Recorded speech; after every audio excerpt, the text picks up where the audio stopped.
Well. Did I put a game in? No, I didn't. Ace Attorney Investigations. Bang. Updated. Oops. I thought I put it in. Anyways, know that we are playing Ace Attorney.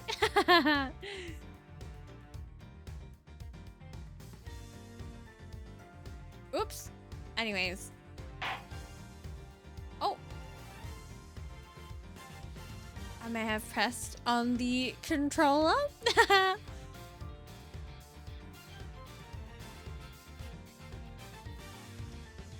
Now, if only it wasn't so scuffed. Hi, Lucky. Thanks for coming in and thanks for looking around as well.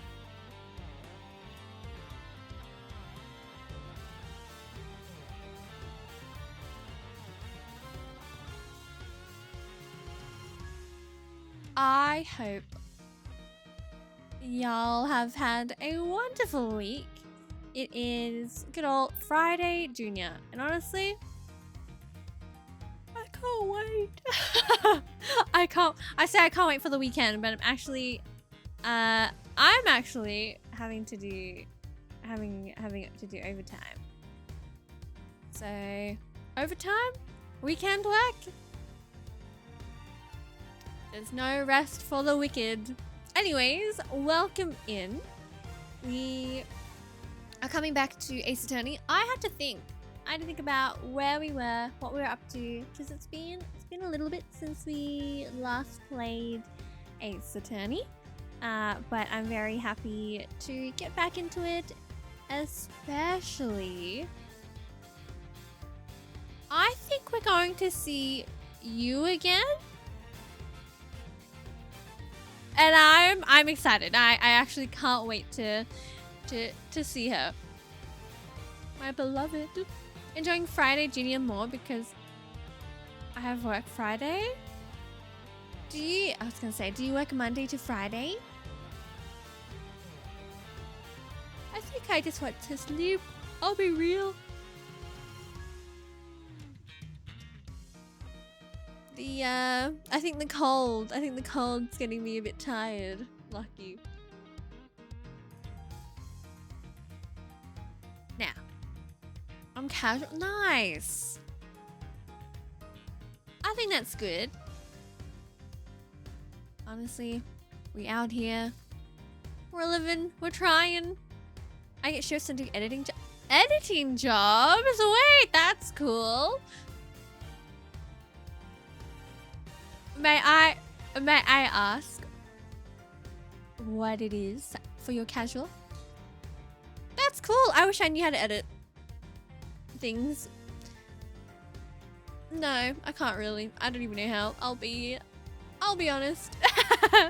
Now, let's edit over. Not really. Let's just transition. Let's transition over to our gaming screen.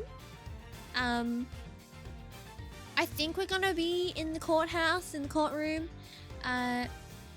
Maybe. I didn't realize I was so big on the screen, so I will shimmy away. Like away. Maybe if I also walk away from the microphone and, you know, just keep talking. Maybe this is how we stream. I'll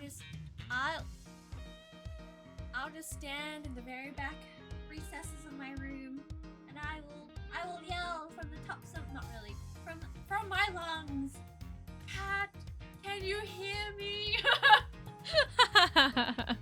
I don't know if you heard me. I'm sure you can. I don't think being in an enclosed room has its own perks. Anyways, let's reposition on the screen. Before I forget where we usually sit. So I think we sit here, and we sit like this. I think so. Okay. The cold is good. I prefer the cold. The cold is good when I'm in a warm place. You know? Starry Frog. Get that knife away from here. Welcome in. How you doing? I can tell what you had. I can tell you what I do. No, that's okay. No, honestly, if you're not comfortable sharing, you don't have to share at all. I'm just curious. No, never. Help! Somebody help me! Now, let's proceed. So we finished investigating. I can't quite recall where we were up to. I'll be honest. Get those knives away from each other. Oh, that's right. We were going to talk to you, and then I obviously left it on a cliffhanger. Because I love doing that. To have set these two men up and make it look like they killed each other. If there's one thing I cannot forgive, it's the desecration of the dead. Pause. We need to change the audio to the original. Because we're honest. We're gonna go forward playing the HD models. I definitely do like seeing their expressions in clearer form. A pleasant breeze is blowing through this window. If only I could exchange it with the stifling atmosphere of this crime scene.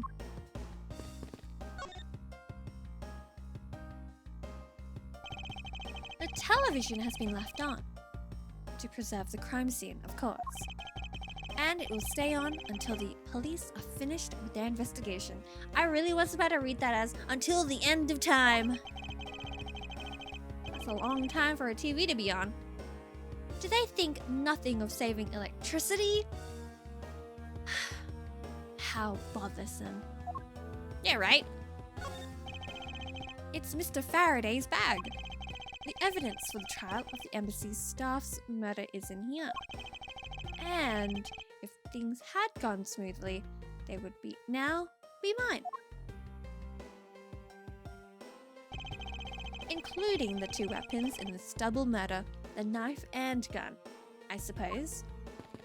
Well, some things you just can't have perfectly, can you? Can you, Miles Edgeworth? Put that gun down! Everything is neat and tidy on top of the table, with not a single disturbance in sight. Hey, wait! Edgeworth? Where are you off to? Aren't you the one who wanted to talk? Oh, yes. Sorry about that. Oh, she stops us like, oh, okay. Love that. Okay, amazing. So, what did you want to ask me about? Look at my badge! I don't remember what she said last time. Look. I keep doing this. Present. It is a shame that we will not be able to face each other. It was to be my first trial, too. Oh, was that a declaration of war? How nice it is to be young and carefree. You're literally 22!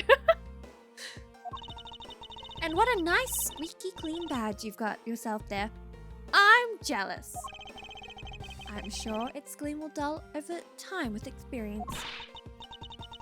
Are you saying your reputation will also tarnish over time with it? That's not what I meant. Well, you just can't avoid some things in life. I'll never allow my badge or my reputation to become tarnished. Okay, I remember that now. I love her. Anyways, let's ask about this KG8 incident. Oh! Thank you. Thank you for the head pat. I needed it. Hi, Ringo. Welcome in. We've come in as we're about to learn a few things. Edgeworth says, the current case of the murdered Cadopian Embassy staff member. I've heard that the people have begun calling it the second KG8 incident. Only among you law enforcement types. And? What about it? I'd like for you to tell me everything you know about the original KG8 incident. Is she allowed to? Is this like low-key a breach of confidentiality? My day has been good, Ringo. How about you?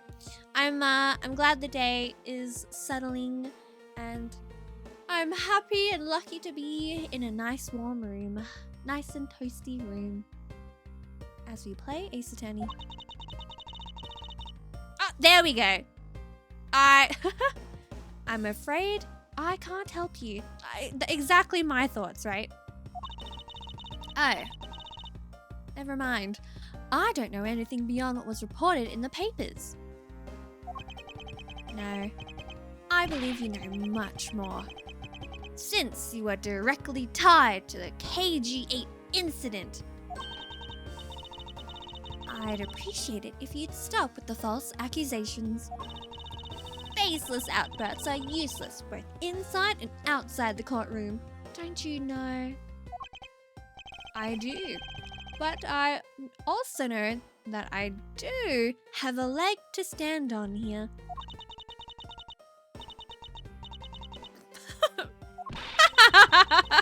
You think you can stop making that ultra serious face in front of me?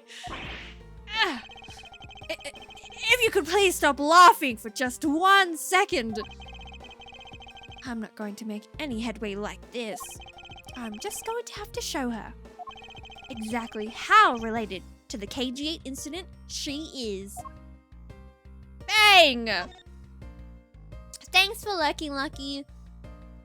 It's been a long day. Refurbish and clean my entire living room. Nice! No, honestly, being able to like clean up, it's a nice feeling, right? You're in a nice clean space until it gets a little bit messy again, because you put things away in drawers and forget about it, or other.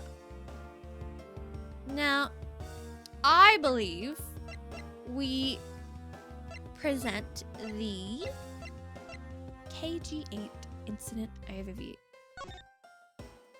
because CCU is related to her, and the guy in that photo also appeared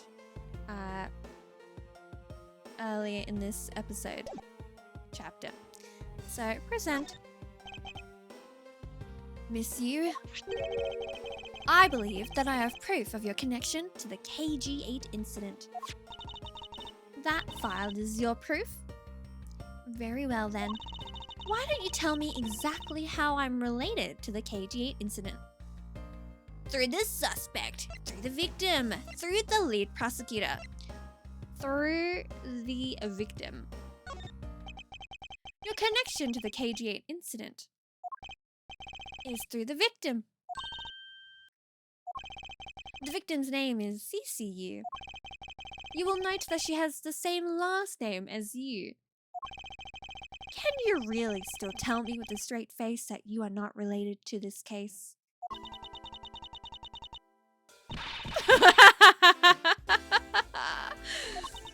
Sorry, but we're not related. What? You had me fooled. Just kidding. What? Okay. Shame on me. Fool me once, shame on me. Fool me twice. Also, shame on me. Third time, she can't do this again. She can't. She had me in the first half. You hate to see it. Exactly. You got a new TV, recliner curtains, and an electric fireplace? Oh! Wait, Ringo, that sounds so nice. That sounds like such like a cozy, like safe, I don't know how to explain it. Like a cozy abode. Ringo's Mojo Dojo Casa. Well, what was that? I don't even remember that Barbie movie. Ken's Mojo Dojo Casa house. That's you, but like your living room. Ringo's Mojo Dojo Casa living room.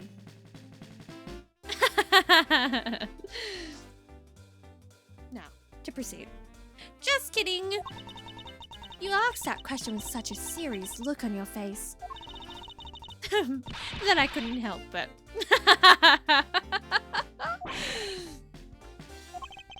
Miss you. I ask that you please tell me the truth. Ahem. All right. I'll tell you everything I know. KG8 incident. Let's ask. The pockets hurt a bit, not gonna lie. Honestly, you'll get that money back. It does hurt though. I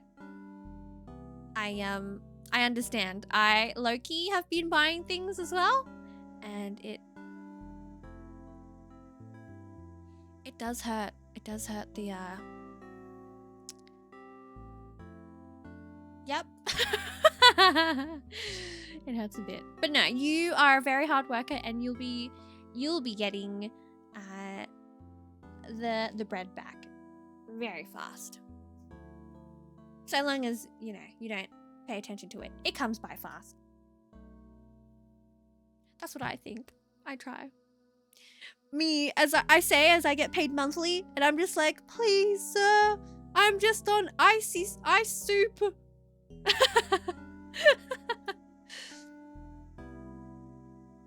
But I digressed about talking about ice soup because you says, as you guessed, the one who reported the smuggling activities of the Amano group was my sister, CCU.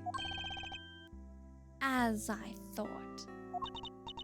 And she was killed right before she was to testify at the impending trial by Manny Kochan. But because he was tried once and was acquitted, he gets to live out the rest of his cushy life completely carefree. All because of a lack of evidence. No, I heard that the evidence to convict him did exist. What? I heard it from Mr. Faraday himself after Mr. Kochan's trial was over. Apparently, a man in black made off with the most important piece of evidence. Then, the evidence that had been tampered with? Isn't it just like a criminal to do something like that? The smuggling ring being run out of the Amano group by one of its secretaries. They bailed Mr. Kochan out. Turns out they were in league with each other all along. How big was that smuggling ring? Was it a large operation? I don't really know. Which is why I wanted to become the lead defense. On this case that people are calling the second KG8 incident. But I haven't learned anything new at all. I was probably expecting too much. I know. You mean, you think this case has nothing to do with the smuggling ring? I don't know what to think. Well, let's ask about Manny Kochan next. Why did Mr. Kochan want to meet with you earlier? Actually, he came to watch the trial. Apparently, he only found out that I was the defense lawyer on this case after he'd arrived. He figured he should say hi. And one other thing. Looks like you couldn't resolve anything this time either. Too bad. What's that supposed to mean? Oh boy, stop it with the scary face already. I'm fine, really. I gave him a good slap across the face. The way she talks about slapping him as she laughs all away is kind of creepy. But it's just as Mr. Bad said. He's not related to the double murder. I asked around and people in the gallery claimed that he was in his seat the entire time. Talk about cruel fate. Well, this is about all I know. Sorry. Guess I wasn't much help, huh? That's not true. I'm sorry I made you recall such a painful time in your life. Edgeworth, you really are too serious for your own good. You really need to learn to relax. We wouldn't want you to die of stress, would we? Thank you for the advice, but there's no need to worry. What if he's just like, I don't sleep? Thanks for coming by, Ringo, and thanks for lurking. Get some good rest. Sleep well and sweet dreams.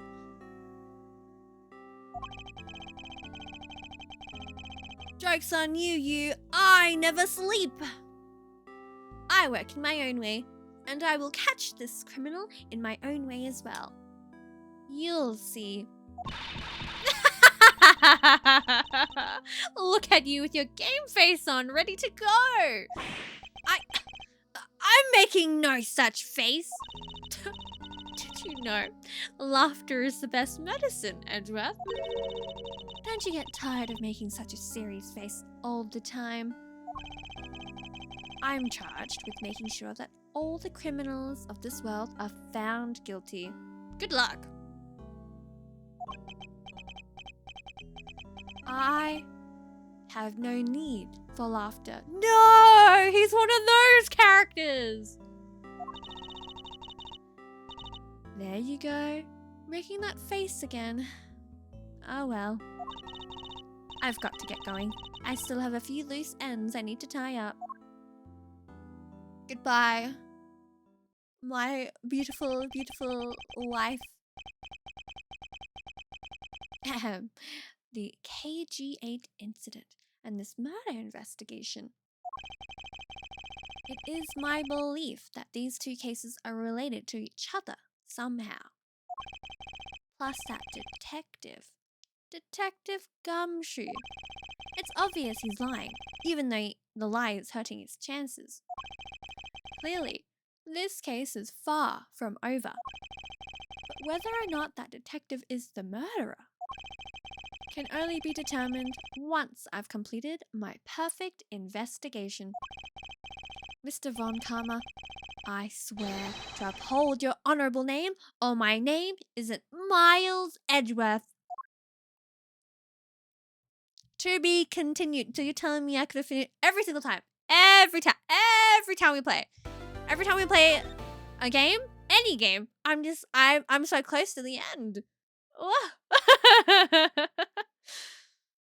Oh my goodness. Well, let's save. Why does this happen all the time? Onwards towards the truth. Oh, you love to see it. Yes, we do. Hi, Schmitty. It's good to see you. Welcome in. I hope your week's been good.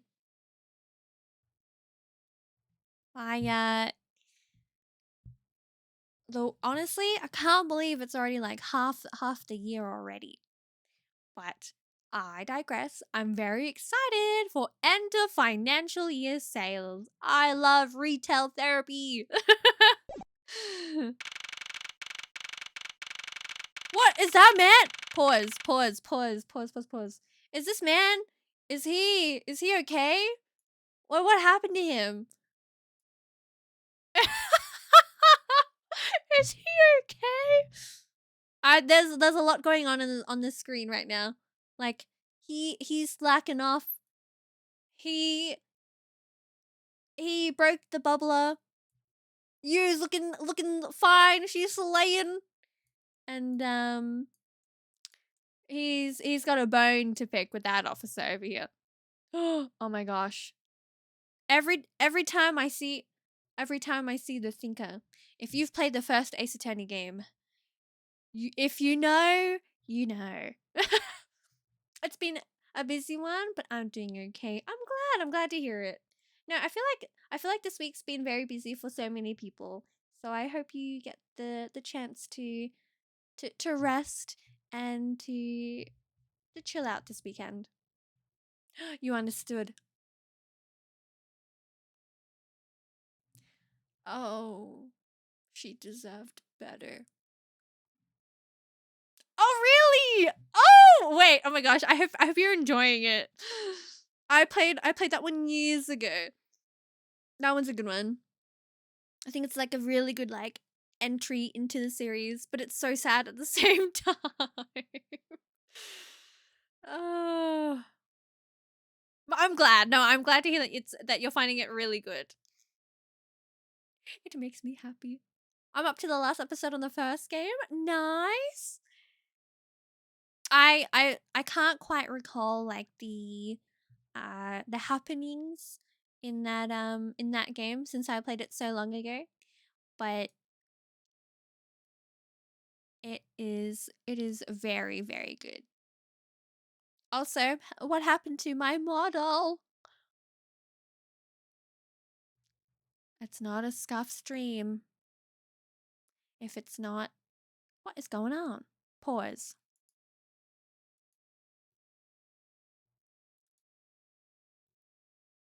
Okay. The sensation in my lips? What happened? I don't know what's going on. Okay. Okay, better. Better? What happened? Help! Help! Okay. Yeah, it's not as reactive anymore. What the flip?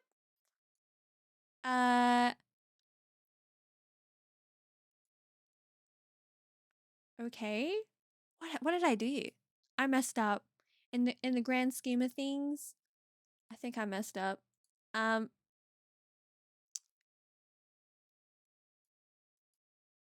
Okay. Is it working now? Okay, I did something. Fantastic. We're so back. Welcome to September 10 at 4:45 p.m. in the third floor lobby of the district court. Sir, what is to become of the trial into the Cadopian Embassy staff member's murder? Indeed, since both the suspect and the prosecutor are now dead, the case will be dismissed. In other words, the trial ends here prematurely. Ha! Looks like you'll have to wait just a bit longer for your big debut. I suppose it can't be helped. The evidence for this trial will be transferred to you in a little while. Sir, what do you think about the murder of the Cadopian Embassy staff member and the murders of Mr. Faraday and Mr. Rell? What an outrageous circus it has all become. That Faraday brought it all upon himself with his naivete. An outrageous circus. Right, sir.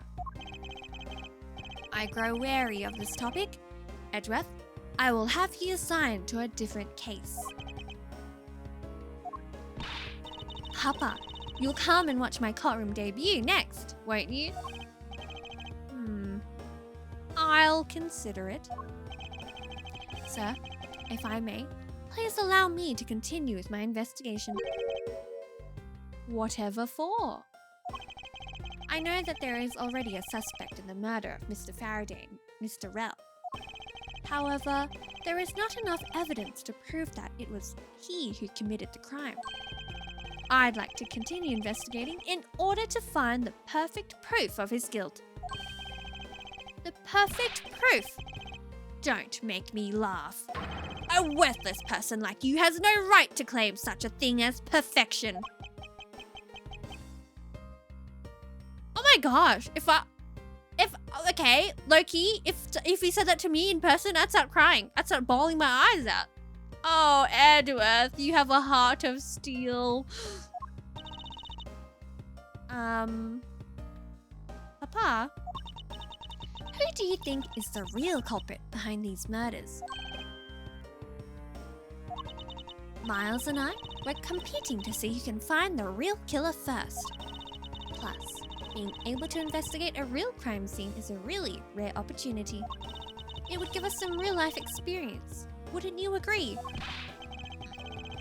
If you want to investigate this case that much, then do as you wish. then you're allowing us to continue? In court, your top priority is to win, and a solid investigation is one of the keys to winning. We have to make sure you become recognized as a first-rate prosecutor, don't we? It wouldn't be very interesting otherwise. What does he mean by that? I'm returning home now. Bye! Edgeworth, Franziska, see to it I'm not disturbed, save for the results of your competition. Yes, sir.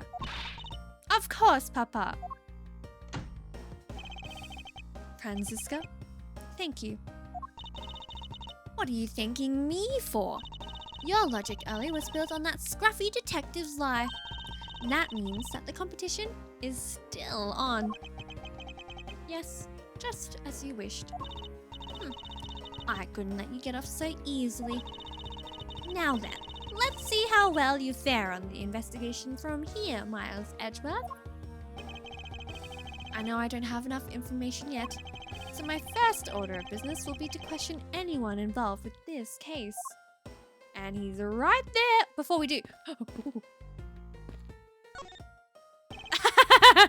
Of course I come over here. Miss you. Oh, it's you, Edgeworth. And who are you? Wait, you were at the crime scene just now, weren't you? You should be disbarred for not knowing who I am. I am Franziska von Karma, and I'm about to become the successor to the family name. About to? I guess that means that, for now, you're still just another kid. In which case, it's only natural that I didn't know who you are. Why are you whipping me? Anyway, it looks like they're planning to hold the evidence a bit longer. If there's one thing I can't stand, it's waiting. I'm terribly sorry, but I have a few more questions to ask of you. Look at you, eyebrows scrunched with lines on your forehead, and that to ask of you. What exactly is so funny? I'm sorry. I'm just bad at dealing with the super serious atmosphere. Apparently, they failed to teach you proper behavior at a crime scene in law school. I feel much better now. So, what is it you want to talk about? I'd like to inquire as to where you were at the time of the murder. We were in the defendant lobby number 1 the whole time up until we heard the gunshot. And by we, I mean Mr. Bad. If you don't believe me, feel free to ask him yourself. You were with Detective Bad. Why? We had a little something to discuss, that's all. Interesting. Elaborate. So, I take it that you are acquaintances with Detective Bad. Yeah. He was the detective in charge of the KG8 incident. Detective Bad is also related to that incident? That's right. He was the one who was supposed to protect my sister, Cece. But you know how that turned out, don't you, Edgeworth? Miles Edgeworth? I have no idea what you two are talking about. I've heard of the KG8 incident from my papa. But how does that case relate to you, monsieur?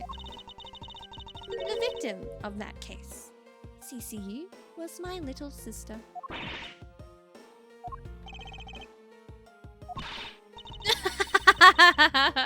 You're making that super serious face again.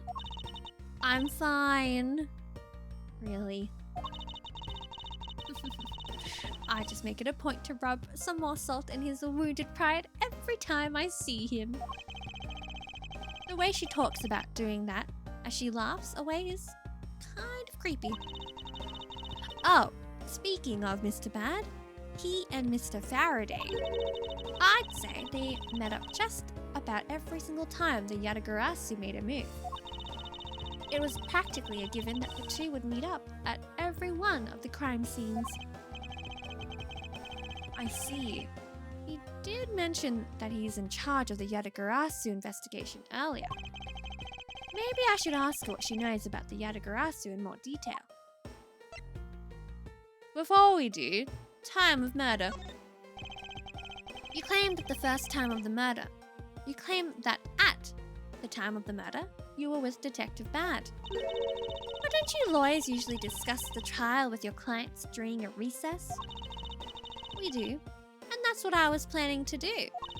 But Mr. Faraday was being rather threatening and he dragged Mr. Rell away. After that, Mr. Bad came into lobby number 1, so we just stayed there and talked. And what did you talk with Detective Bad about? Nothing interesting. I just insulted him some. Talked about how the trial was going and then I insulted him some. What did she say? I'm low-key interested. What insults did she say to him? Bloody, when she's not laughing, her mouth seemingly spews nothing but insults. Anyway, I love this woman. Mr. Bad and I were in defendant lobby number 1 when the murders occurred. So I really can't tell you anything about the hallway or lobby number 2. I see. Now let's ask about Macrel. I'd like to ask you a few questions about your client, Mr. Macrel. Now, your client first claimed to be the Yatagarasu, is that correct? Yeah. Once I heard that it was the Yatagarasu that had made off with the evidence from KG8, I began to ask Mr. Rell all sorts of questions, but to no avail. Turns out Mr. Rell was not the Yatagarasu. He had just made that up. He made it up. Mr. Rell's crime was caught on tape by the security cameras, but there is no footage of him sneaking into the Cadopian embassy itself. Hold on for just 1 second. Then, you mean to say that you knew that he was not the real Yatagarasu? And that he was just another cold-blooded killer? And you were ready to defend him? Yes, that's right. I see. So a defense lawyer is actually just someone whose job is to cover for criminals. That's why defense lawyers are so detestable, but they are no match for us Von Karmas. I don't believe it. You're serious. Why don't you save that face for something really worth being serious about? And Edgeworth, do you remember what I said earlier? I have my own agenda. I'm still on the hunt for leads regarding the KG8 incident, alright? And for that, you have not a single qualm about defending a known killer? Don't put words in my mouth. I said no such thing. The only way I had to get close to Mr. Rell was to be his lawyer. I had no intention of covering for him. Ever. So don't you dare suggest I was going to. I'm sorry. Forgive my rashness. Yeah, don't speak to my wife like that. Now let's ask about the Yatagarasu. Miss Yu, I was wondering if you could tell me more about the Yatagarasu. Yatagarasu, huh? I don't really know much about that character myself. But I do get a lot of consultation requests from companies to defend them. Requests from companies? The Yatagarasu isn't some petty thief out for money, you know. Alright then, perhaps the Yatagarasu is in the business of stealing people's lives. You're not very funny. or witty are you, little Miss Von Karma? Franziska, be careful about who you whip. Choose carefully. Oh, we may be sued by... Oh. well, we all know that he just took the beating there. There. I chose carefully, just like you wanted.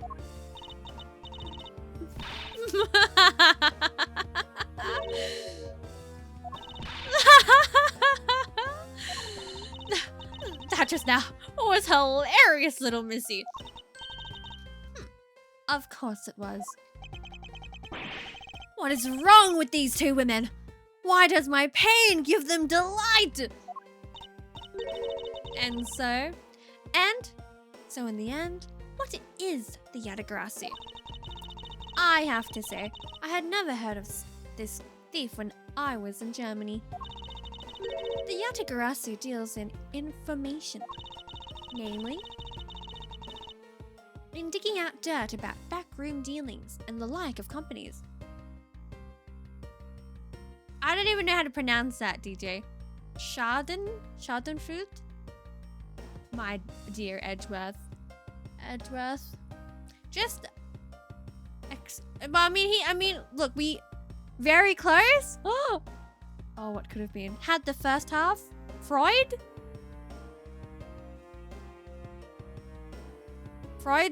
Oh, Schadenfreude. What does that translate to, if you don't mind me asking?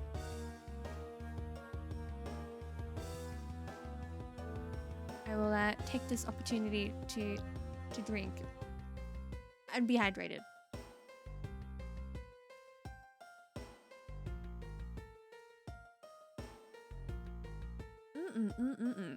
It means to take pleasure from others' misery. Oh. Well, there we go. Today I learned something new.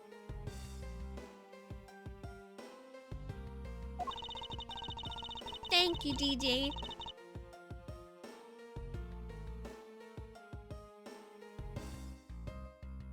To proceed, Yu explains, the Yatagarasu is a vigilante who steals such info and then makes it public for all to see.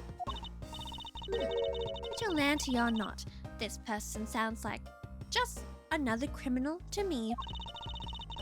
I suppose you could put it that way too.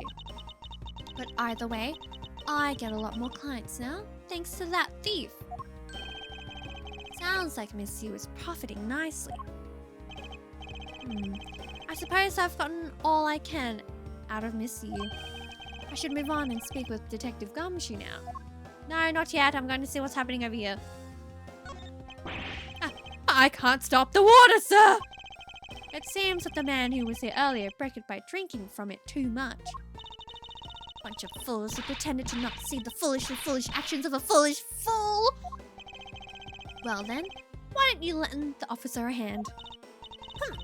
As if I should have anything to do with this. Besides, that water-drinking fool's mouth is the thing that officer should be covering.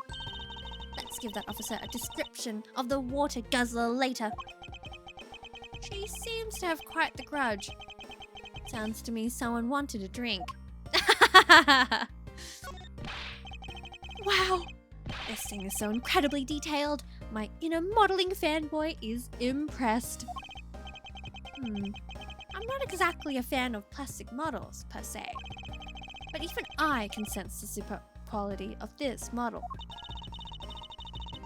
I simply cannot comprehend how that man can feel so much love for such a trifle. Oh? I see. You're a disciple of my father.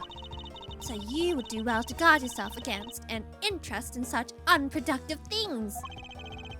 Yes. Perhaps I should take up whipping people like the young lady over here. I mean, go ahead. This area is restricted to authorized personnel only, sir. If I'm not authorized personnel, then what, may I ask? Do you think I am? The younger sibling of a dysfunctional relationship? Hello? Oh, are they allowed to say that? Oh my days. I mean, Loki, she did ask, and you know, he did deliver. Is he wrong? No. Oh my days. I'm not the younger one. He is. Now get that straight in your head. I believe there is a more objectionable part you should be upset over, Francisca. Is he okay? Does man have leg cramps? Sir, nothing to report, sir. Is there no one who will make this man take responsibility for his actions on the job? Looks like we have no choice but to report this to Papa. Then, this guard can have fun in a walking nightmare after being awakened from his dream. Actually, let's not.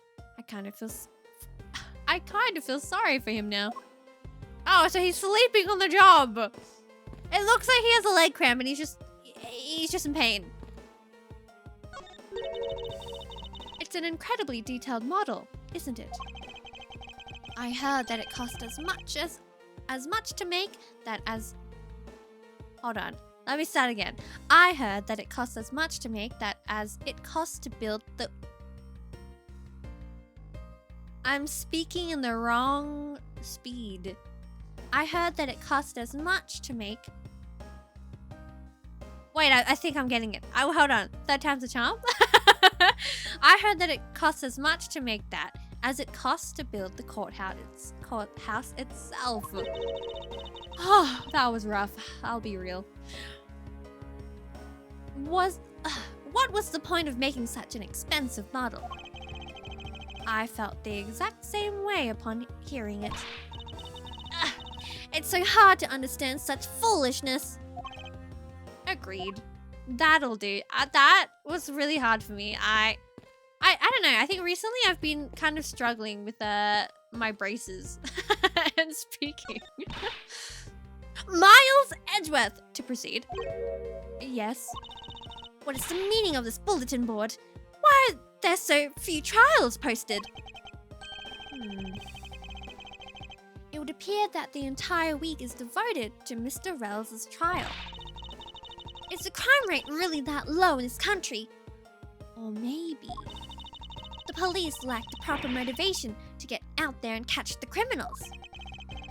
I'm afraid I can't comment on that. However, I can say I have my doubts about the younger detectives. Sounds like to me they're in need of a stricter hand. And I'll start my discipline regimen with that pathetic, filthy-coated detective. I feel bad for the big guy, and yet I can find no suitable reason to stop her.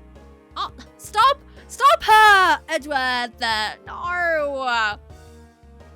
Is the police officer dreaming he's on the job on the couch? One could only hope. Kuro. Now, I think that's all we can take a look at before we chat to Gumshoe. Whom is over here? Oh, I can enter here? My bad. Okay, I'm looking. Oh my gosh.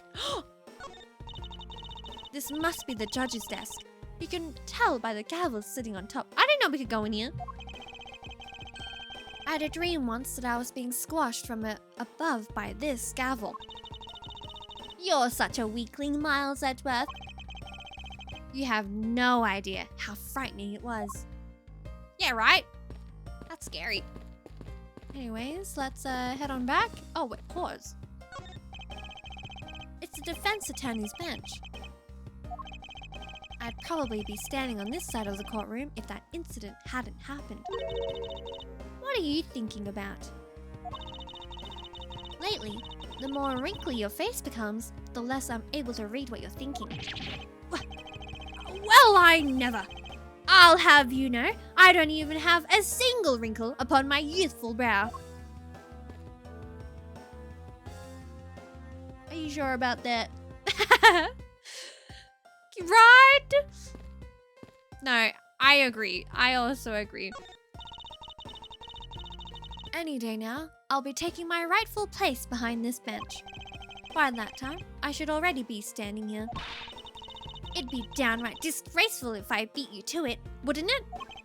If that were to happen, Francisca, I'll eat my cravat. Is that how you pronounce that? Is that the thing on his chest?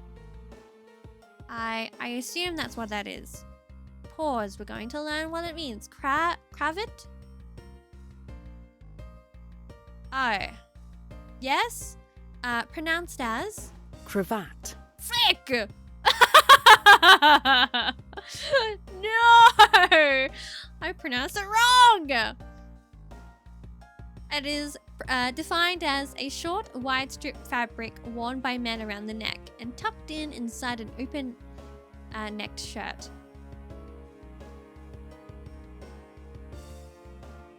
Learning words with Nyx. I think if we were to have a dictionary, if only I compiled all the words that I searched up. Over the course of us playing games, many games actually, we would probably have like 15 pages.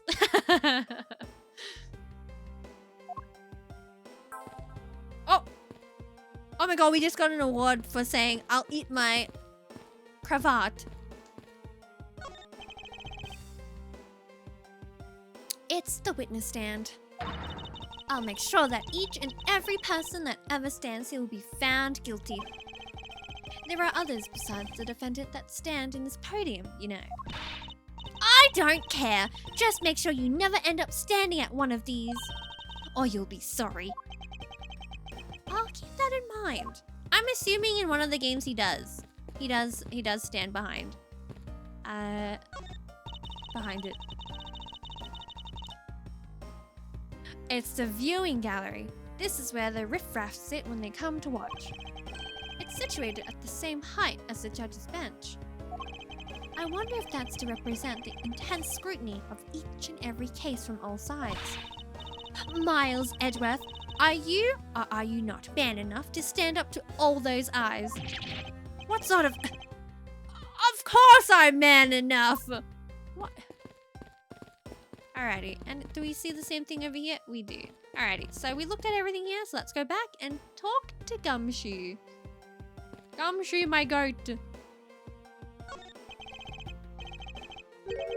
It's a bookshelf.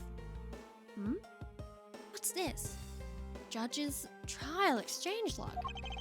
It appears to be a journal where the various judges share their thoughts and ideas. The real daily lives of the judges are laid out here on these pages. There's nothing about the court in here. It's just page after page of unrelated drivel. Judging by the content, they are very enthusiastic about the courthouse's daily menu. Oh, what do they have? Yum. And it would appear that fried oysters are a favorite.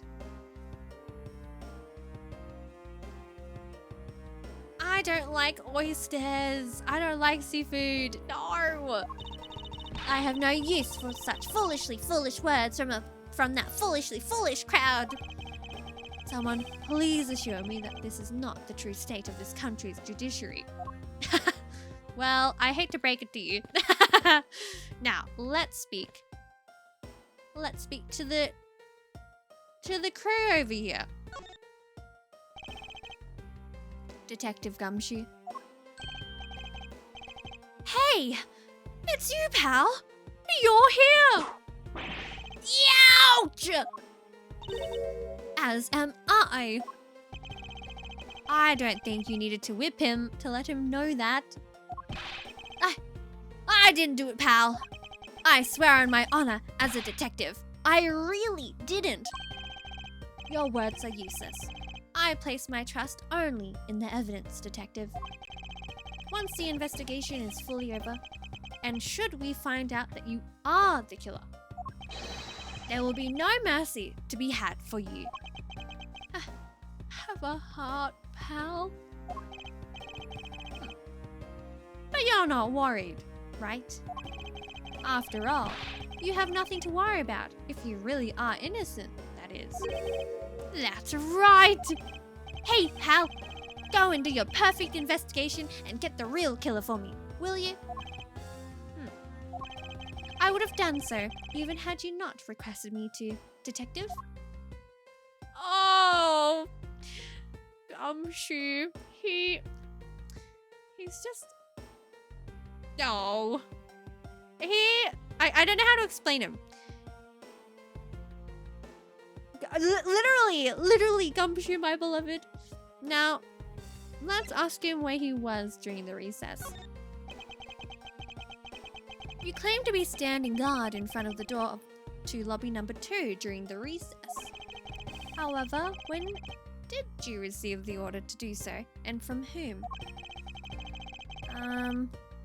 Earlier, around 3:20, from Detective Bad, pal. Today's trial took a really crazy turn, so I was told to make sure nothing happened to Mr. Faraday. And yet, something did happen to him, correct? It looks like it was a total waste of manpower to assign you to guard duty. No, don't talk to him like that! Get away! Francisca! No, my Shayla.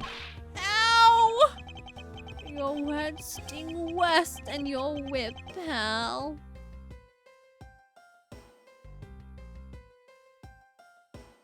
Oh, Gumshoe. Aw. So it was Detective Bad who ordered him to stand guard, huh? Oh. Well, we'll ask him about his motive. So you and Mr. Faraday had a small meeting last week, did you? And what exactly did you do to make him so angry? I just asked Detective Bad the same thing myself, pal.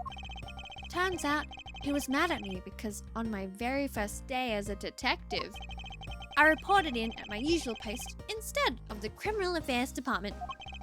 By the time I got down to Criminal Affairs, I was really late. And that's when he gave me that huge speech. I remember doing the same exact thing in elementary school. On the first day of school every year, I'd always wind up going to my old classroom. How pathetic for the detective to be comparable to a mere school child. Oh, it's hard though. You're just used to going to the same room, same class. Oh, all of a sudden, oh no, this isn't my class anymore. See you later. Well, I guess what's the next step for us? Now then, Detective Gumshoe, is there anything else you'd like to tell me? Nope, not a thing, pal. In that case, allow us to take a look at what you are carrying on your personage. Ah! Wait! You can't do that! There's nothing of any particular value here.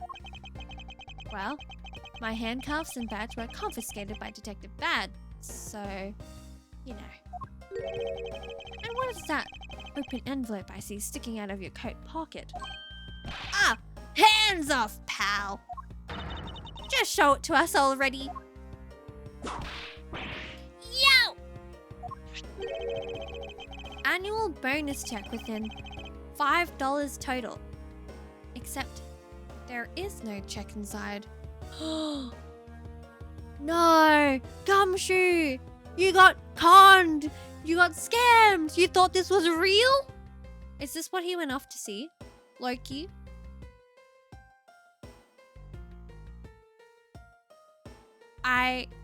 For his sake. Oh, Gumshoe. You've had your look. Now give it back, pal. It's my first bonus as a brand new detective. Who's going to tell him? I just got it and cashed it today. I had literally no cash on me up until I did, you know. So that envelope is really special to me. Now give it back.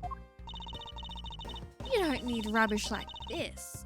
Don't worry, we'll throw it away for you later. Hello? He just asked for it back. You're a terrible listener. Could you? Detective Gumshoe's annual bonus of $5 literally had no money on him until he cashed this. Does he not save? Where are his savings? Mr. Gumshoe.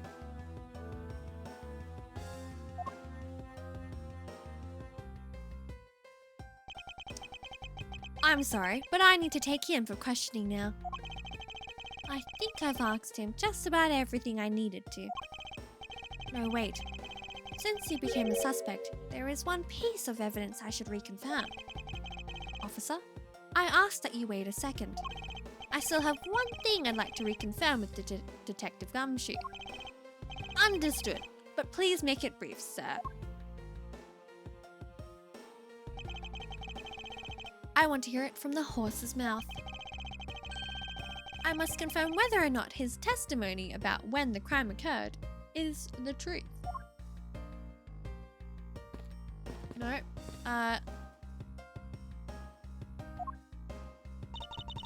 Pause. We'll talk to Franziska now, actually, while we have the chance. Today's trial. It feels like there's a whole backside to this case we're not seeing. And here we had thought that it was a case where the two men had killed each other. We're lacking in information. And as a Von Karma, I can hardly call this a perfect investigation. Indeed, it is as you say. I can't believe we agree on something. Just what is so revolting about agreeing? Anyway, our first move should be to speak with everyone related to this case. Indeed, even if you had not said it, I was planning to do so anyway. Ah! What was that lash for? Hi, Yui! Thanks for sitting in through those ads. They do support me. I appreciate you. Welcome in. Happy Friday, Junior. Now we have to talk to Dick Gumshoe again. Right? Uh-oh. Oh, do I present? Do I present him something?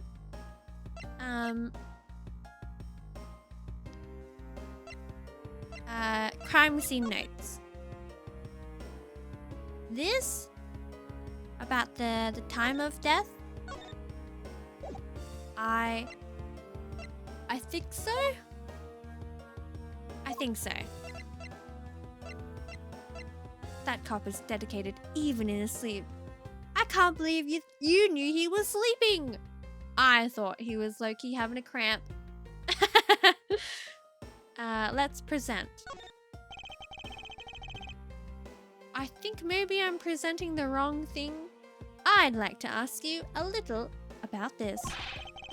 I'm not saying a peep pal, cause I'm not the killer, okay? You misunderstand. I wasn't going to ask you about that.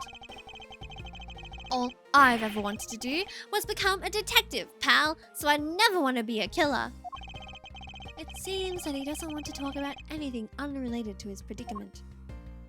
What am I needing to do? Hi, pancakes! My day goes well, thank you. How about you? So...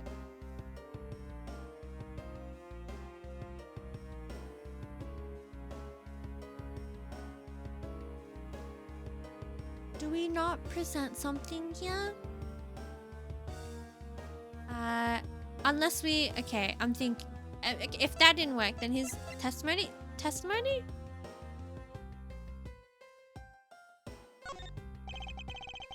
You told me earlier that you heard no sound other than the gunshot out in the hallway. Is that correct? Oh, it would make sense because we're kind of like questioning his testimony. No, never mind. Recovering from a migraine? So our kind bunny Helms? Oh. I hope you're feeling better. I absolutely dislike migraines. I think I've self-inflicted migraines more than I have like I just get it by other means. But make sure to rest up. Close your eyes. All the times I've inflicted myself with a migraine, it's by like light reflecting into my eye. At like a really bad angle. I have learned my lesson. But no, welcome in. Get cozy, get comfy, because we're gonna find out if the testimony Gumshoe gave us is correct or not. He says, "No mistake about it, pal." Then you are also claiming that no one passed through the hallway either. Is that also correct? Yup! Not even a single ant passed through that hall while I was on duty. False! We saw ants. We saw ants climbing out that window.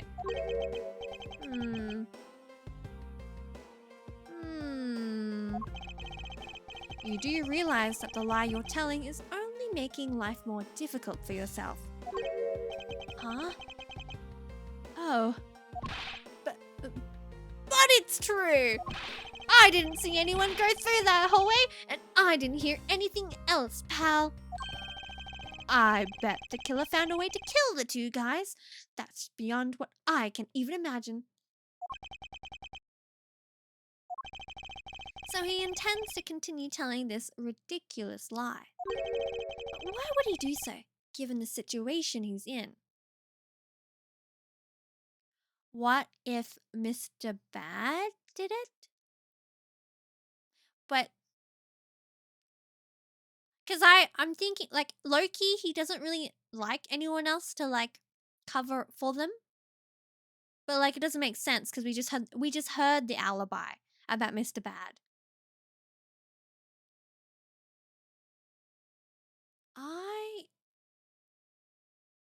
I do not know. Why would Gumshoe do so indeed? He really is your ride or die. He's like the Kiryu Kazuma in Yakuza, where he'll take the blame and the fall, and then he'll go to jail for what, 7 years, and then the other guy goes free. I'm talking about you, Nishiki.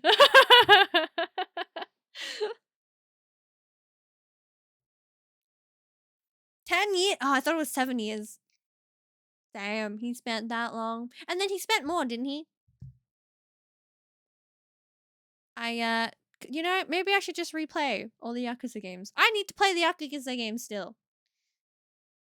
Yeah, mine was either Light or Texas Heat. Oh no! I think this cop is innocent. He looks friendly. He is so friendly. He's like a golden retriever.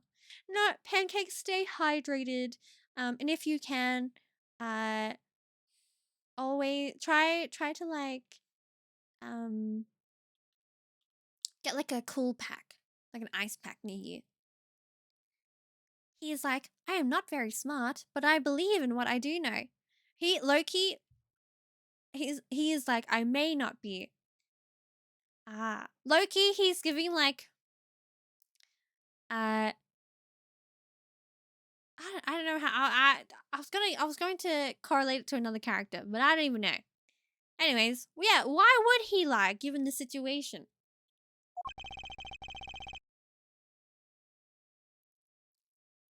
I believe a thorough investigation of the hallway in front of the defendant lobbies is in order. Look at her sneaking! Ah! You! Ugh! Why?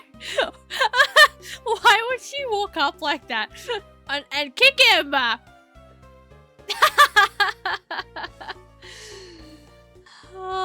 In this household, we also enjoy Kay. Poor Edgeworth. Gets whipped around, gets kicked in the back of the kneecap. What next? Fish poop in water. What about the fish poop in water? You give him only one duty and he would make sure that he does that one duty. Yeah, you tell him, I need you to run to do this. He'll do it. Wait, would it be more funnier, low-key? Would this be more funnier if I were to like wince with the voice with the voice mod. Like what does high pitch sound like? No! How did that sound?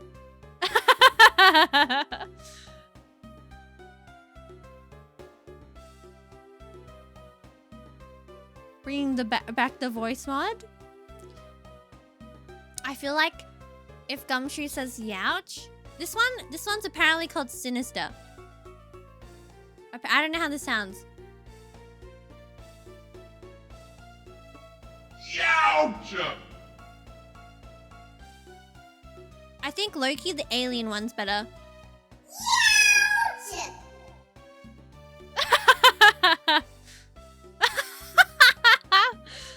Know that I'll be looking back on this. Honestly, God bless the amount of thing Edgeworth tolerates. Edgeworth, I don't know how he. He's a patient guy, it seems. Oh, she's. Does she blow a raspberry? Is that what that is? I don't even. Can I do that with braces? No, I can. With my tongue. I can't whistle anymore. I lost my whistling abilities. And like to purse my lips. I also lost my ability to do so effectively. Oh, is that a cookie? How could you not have noticed that coming? Wasn't that the child I changed money for earlier? Thanks! That's exactly what I needed. Kids can sometimes be so cruel. It looks like she dropped something. A Swiss roll, dropped by the mysterious young girl, says Courthouse Special on it. Maybe we should arrest the girl. She might turn out to be a valuable lead. I believe some sort of punishment may need to be dealt the next time we meet. I believe I've asked all that I need to of this man. Now, for Detective Bad and the judge. We have to confirm who is correct, the judge or that scrap face, right? I suppose we should inspect the hallway in front of lobby number 2 next then. I suppose so. Shall we head on over, Francisco? Going. Good luck, Gumshoe. Okay.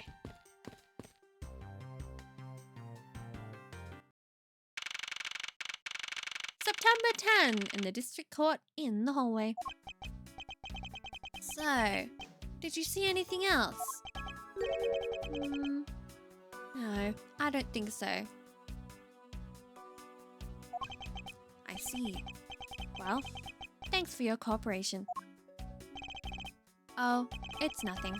Just doing my duty as a defender of law. That'll be all for now. I'll ask again if I have any other questions. Detective Badcoat makes me think of Swiss cheese. That's what I was thinking last time, actually. He looks like a slice of cheese. Definitely not hungry. I think you might be hungry. Anytime, detective. Now, if you'll excuse me, I have a few loose ends I have to tie up with. Oh! You're that new prosecutor Mr. Von Karma recommended, right? My name is Miles Edworth, Your Honor. And I'm Manfred Von Karma's daughter, Franziska Von Karma. Thanks, Schmitty. I will hydrate, and if you heard that was my mic stand. Apologies. And I will stretch. Detective Bad, the mouse with the Swiss cheese coat. Wait, actually, that's so good. Also, his tie has also a hole, so he's Swiss cheesy everywhere.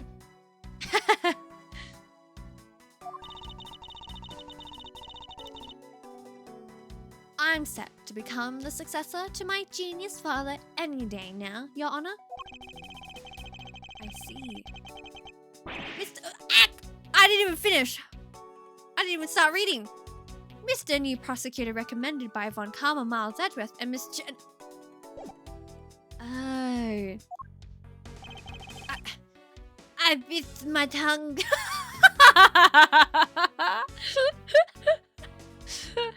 Oh, there's no freaking way.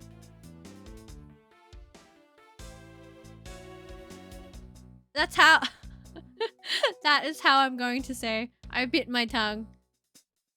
I bit my tongue. Are you alright, Your Honor? Please feel free to refer to me as just Miss Von Karma, Your Honor. As for him, just Edgeworth is fine.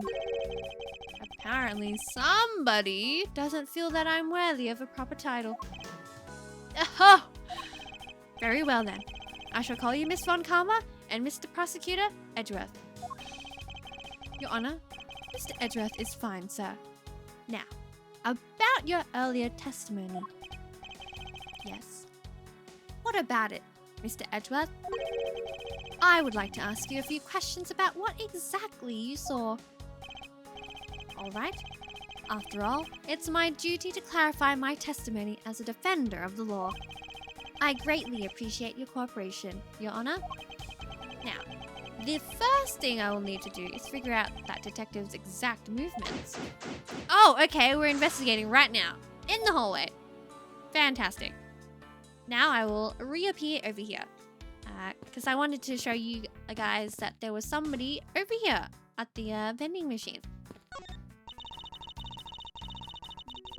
Bat bunny! Low-key, what if we had a bat costume?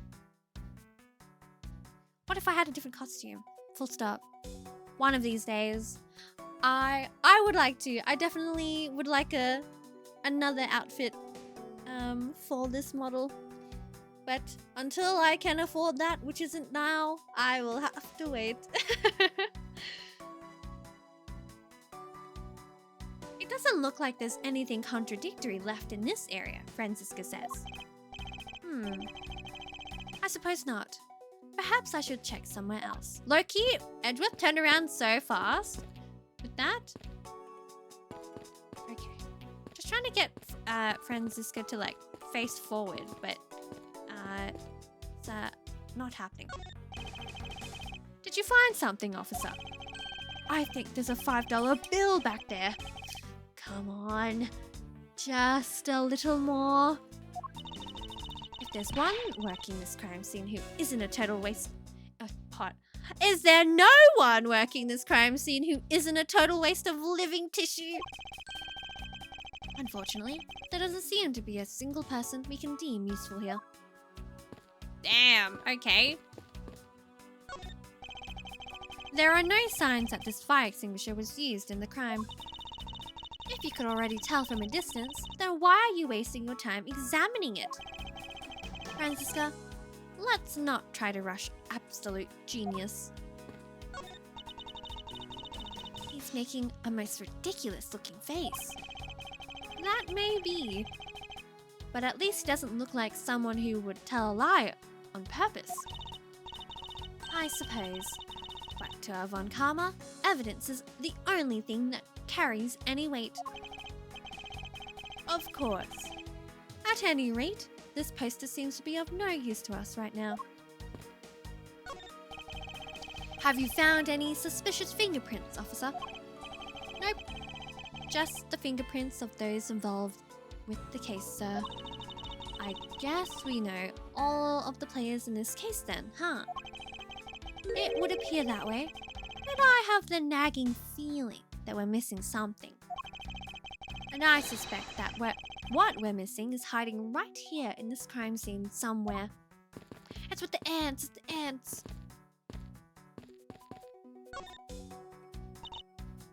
And maybe this? It would appear that this vending machine sells snacks and various other foods. Just lovely. What will they think of next? Don't be a jerk in the court. Like these beef jerks. 1 packet for $9. Defendant's fresh milk. 1/2 pint. 1/2 pint. 1/2 pint for $7. Stay neutral as the Swiss do until the end with these for $6. They're awfully overpriced. The lineup is simply awful. Period. Speaking of snacks, I wonder if that Swiss roll that little girl dropped is from this machine. I was wondering about that myself. Do we look at everything? Stay neutral, as the Swiss do until the end with these. The end of what? Well, I assume it means the end of the trial. I suppose this means that one should eat these during a recess? You can't eat during a trial, so I suppose the only time you can eat them is now, huh? I wouldn't mind if you wanted to eat one now. They come in packs of 2 after all. We're in the middle of an investigation. Besides, I don't have $6 on me. If you want, we can pull our money and buy a pack together. If I have to split with you, then I don't want it. Youch. Not even with food does she want to share. Defendant's fresh milk. What exactly is that supposed to mean? I bet it means that the milk is freshly milked by various defendants on trial right now. No, I think it might mean that this was milked right here from the various defendants. Miles Edgeworth. You can't possibly be serious. Of course not. I want that orange juice, but man, $9 for a carton of juice? When it's looking bad, blind your opposition with some OJ. Are they promoting violence? Don't worry, my whip will make sure that anybody following this advice won't be for long. Compared to the sting of a whip, the sting of an orange juice may not be so bad. They should have tomatoes. Okay, you're not allowed to throw things in the court, but back in the day, they used to throw tomatoes at in the performing arts, right? Because they thought tomatoes were poisonous. History. Don't let the prosecution and the defense make a ham sandwich out of you. It sounds like it's directed at the ham of a judge. Well, it certainly isn't directed at me. I can outmaneuver him any day. History. Don't be a jerk in court like these beef jerks. Objection! Miles Edgeworth, wouldn't you agree that it's a very clever pun? Do you really think they put that much effort into the product name? Even a foolish fool can understand the foolish thinking of the fool who made it up. You're acting so foolishly that I got so thoroughly mad and am now utterly famished. If you wanted a pack of these, all you had to do was ask like a normal person. No. I do like that one. The beef jerky punchline. When you're hot in water, you might need a hot dog.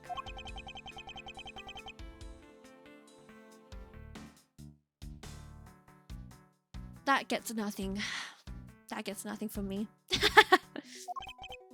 It looks like the slogan was decided through a public contest. And the winner was Prosecutor Winston Payne? Winston! My God! Oh my goodness. Winston. What a pathetic slogan. No presence at all. Now, if it was up to me, it would read: if you leave matters in a Von Karma's hands, everyone in court will be found guilty dogs.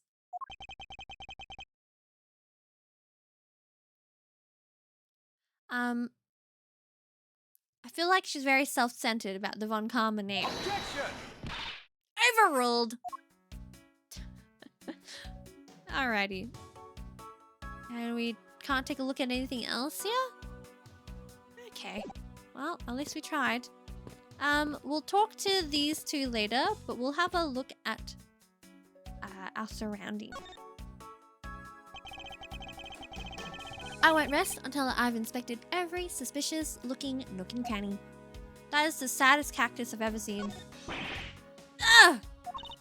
What's the matter? I pricked myself on this cactus's needles. I didn't think the needles on this thing would be so sharp. Well, what did you expect? Can you imagine how bad it would be if you were hit on the head by one of these? Anyway, this cactus seems to be unrelated to our case. Do you really think so? Because I believe that this cactus sitting on this windowsill is completely related. Oh. Interesting. Okay. Oh. Well then, I look forward to your explanation on how exactly it is related. What is this? It's a pink-colored piece of trash made of rubber. A balloon? Didn't Kay hold one when we first met her? Piece of pink trash found on the windowsill of the hallway window, made of rubber. I feel like I've seen something like this before. Well, all I see is a piece of garbage. But you know, the fact that there is a litterer running loose inside this courthouse, it's simply unforgivable. Ack! It's not like it was I who littered. Rubbish belongs in a rubbish bin. Stop hitting me! The heck? Oh my goodness. Oh, ayo, food. What are these black speckles? I believe it's a pile of ants eating away. Ooh, that detective. He claims that not a single ant slipped by him. And yet, there is a whole hill of them. Ah! What are you hitting me for? As a replacement for that pathetic detective. I think she has like low-key anger issues. Perhaps I should add this deduction to the detective's growing tab of pay cuts. Anyway, I wonder what the ants are eating. From the look and sweet smell of it, pieces of cake and chocolate from a Swiss roll. So Kay was here? Found on the floor under the bench, a hill of ants that attracted to their sweet scent. Miles Edgeworth, the courthouse is to be kept pristine at all times. Ugh! It wasn't me that dropped the food on the ground. The courthouse must be kept clean. God, stop! Oh my days. The dirt on this bench. It smells like some sort of sweet substance. I guess younger Edgeworth just keeps getting bullied. There was no escaping this fate.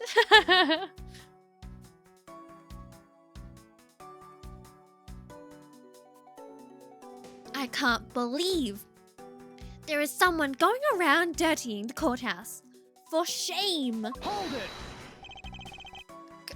Calm down, Francisca. Now, take a good look.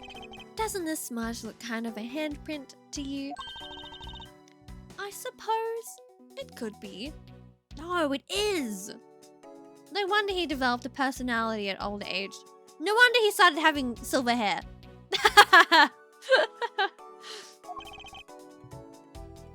Which means that perhaps we can lift the prints of the person who sullied this bench. I see. And then we'll know the identity of our mystery slob. You there, the lab technician. Could you please find out who this handprint belongs to? Sir, yes, sir. I've got the results of the fingerprint analysis, sir. That fast? And do we know who they belong to? Sir, the fingerprints belong to Detective Gumshoe.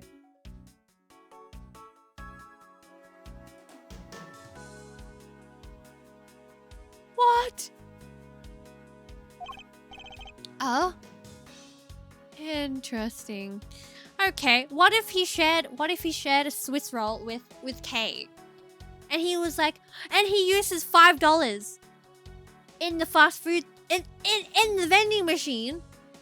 And then Kay, cause she wanted $1. We gave her $1's worth. Maybe they teamed up and got the same food together. Can you show the judge your badge? I plan to do so, Yui. Good work, officer. Left on the hallway bench, dark smudge emits the scent of sweet sugar.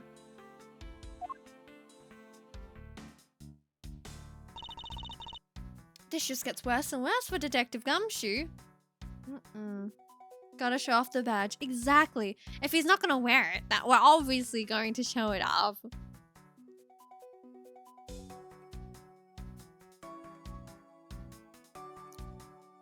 And there you have it.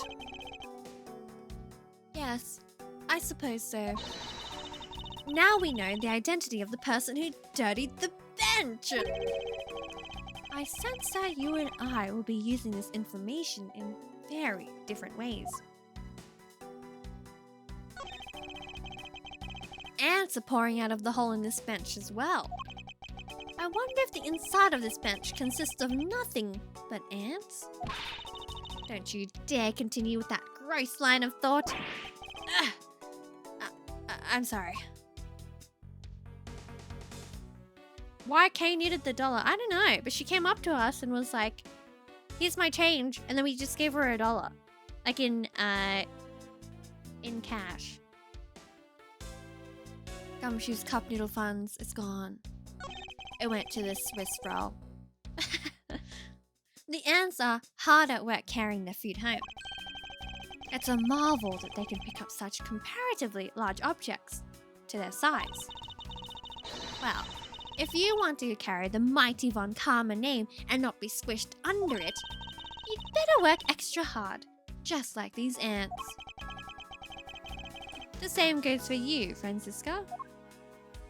Alrighty, well that's basically it, I think, here. So let's have a look back up and examine the open window. I can look outside. However, I doubt the killer could have escaped through here.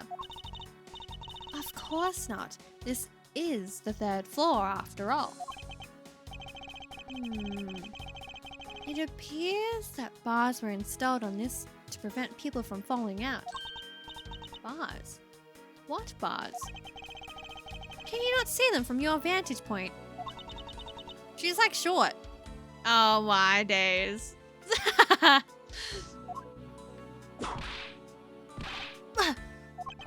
I must remember not to bring up that taboo subject again.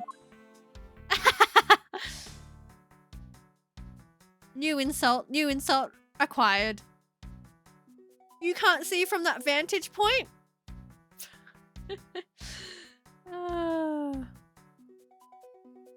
I think that's all we can see. He did! He literally just called her a shorty. Now, let's have a chat with her, I think. What is it? We'll ask. Notice anything? This is a pretty spacious hallway, but it's nothing compared to the ones at home. Indeed. Because the house itself is a bit too spacious. However, even with this much space, there's nowhere for that scruff face to hide. Well, other than the crime scene just beyond those doors. Francisca, I believe it's much too early to draw any conclusions. It was already proven that Detective Gumshoe was in this hallway the entire time. Now all we need to do is gather more information. And to do that, I'll just have to examine everything I see here by myself. The crime scene. We've gathered so much information, but they feel like just random fragments to me. I wonder what really happened here. I love the fact, low-key, the way they like furrow their brows and are in deep in thought. They literally look like each other. Like, they honestly look like siblings. But I digress. Random fragments, he thinks? No matter how unrelated they may seem at first, they might actually fit together somehow. I grow tired of your inner monologues. Say something! Ah! I'm going to end up in pieces before I can piece the logic together thanks to that whip. Alrighty, let's talk to... No, actually, let's... With all the information we have at the moment, we might as well see what pieces of the puzzle we can put together.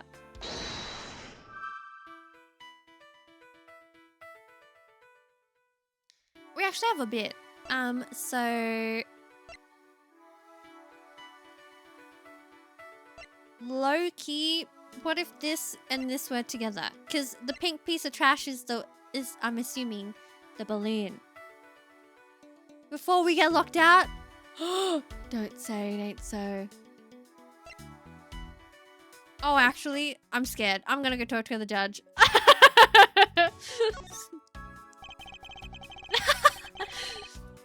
Your Honor, I'd like to ask you a few questions, if you don't mind. We also got to talk to Mr. Bad, too. Were you here at the time of the murder? Do you suspect me of something? Remember last time? Yeah, that's true. No, nothing of the sort, Your Honor. Very well. You may continue with your testimony. Your Honor, it's your testimony I'm after.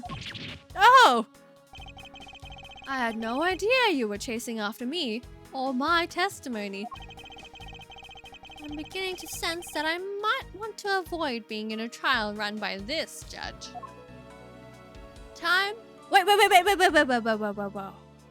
Have you seen my prosecutor's badge, though? Today's trial may have ended abruptly, but we will meet again. Oh, I'm looking forward to that day, Mr. Edworth. When I become a prosecutor, you might even see me in your courtroom a few times.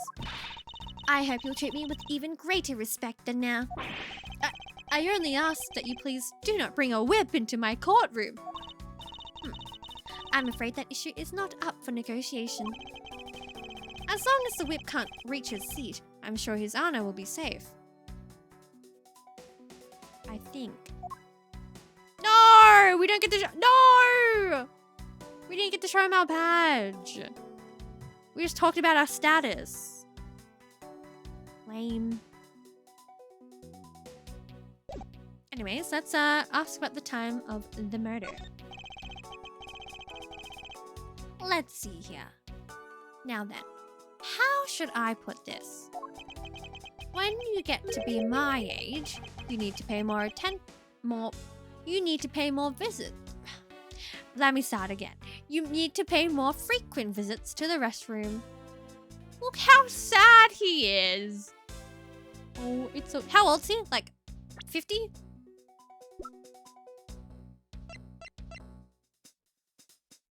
I guess we'll never know.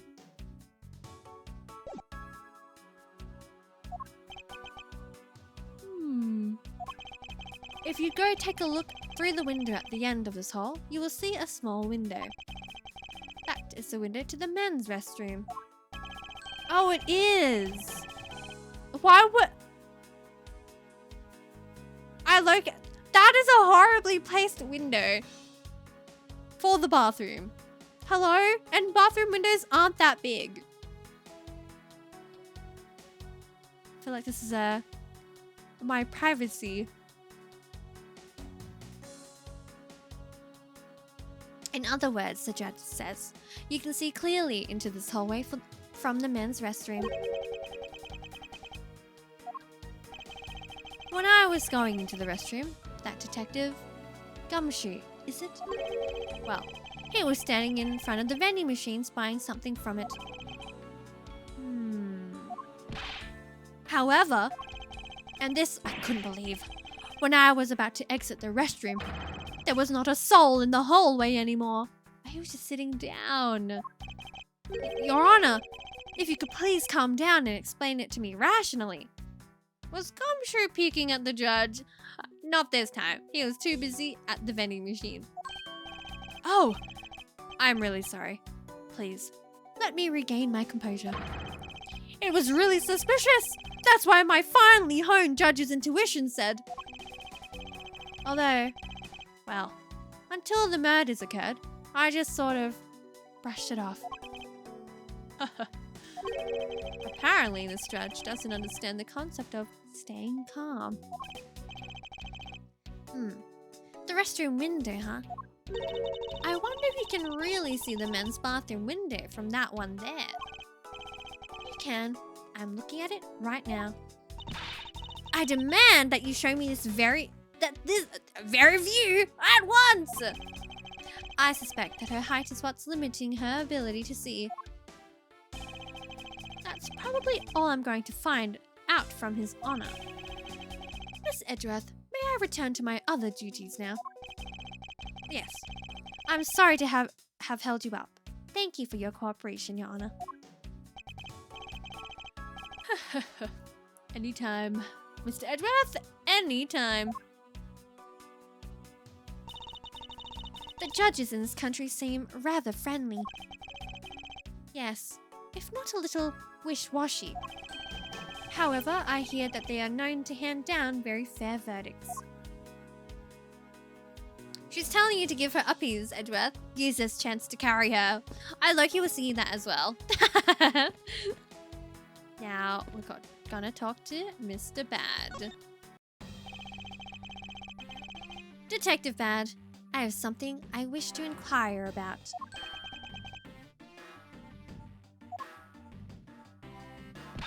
Hey!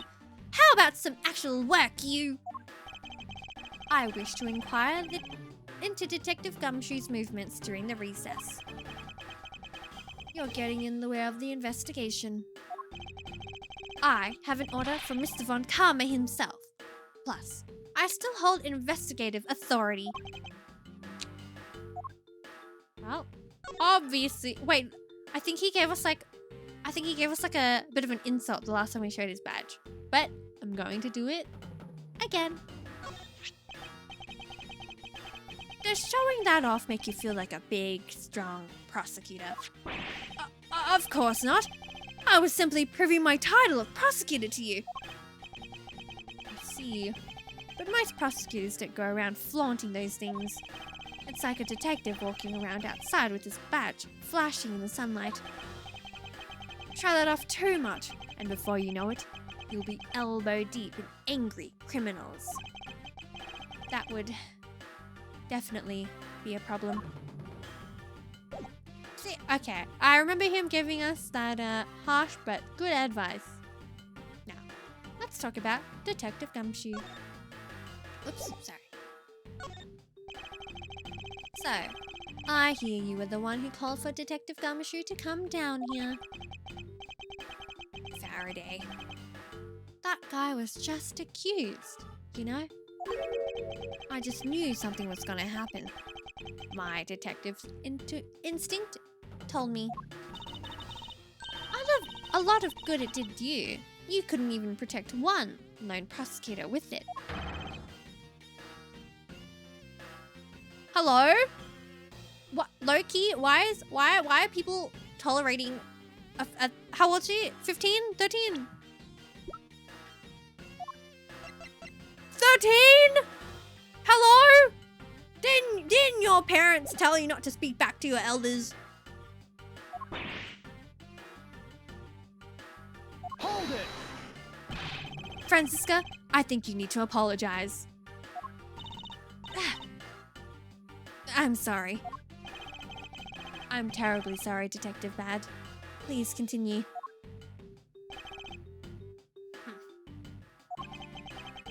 I used the phone on the first floor and called the precinct. I told them to send somebody over. And that detective's the one that showed up. Family status brings power sometimes. Not in that conversation. And only upon his arrival did you set Detective Gumshoe to stand guard, Detective Bad. Yeah. I waited for him on the first floor. After he got here, we came up to these defendant lobbies together.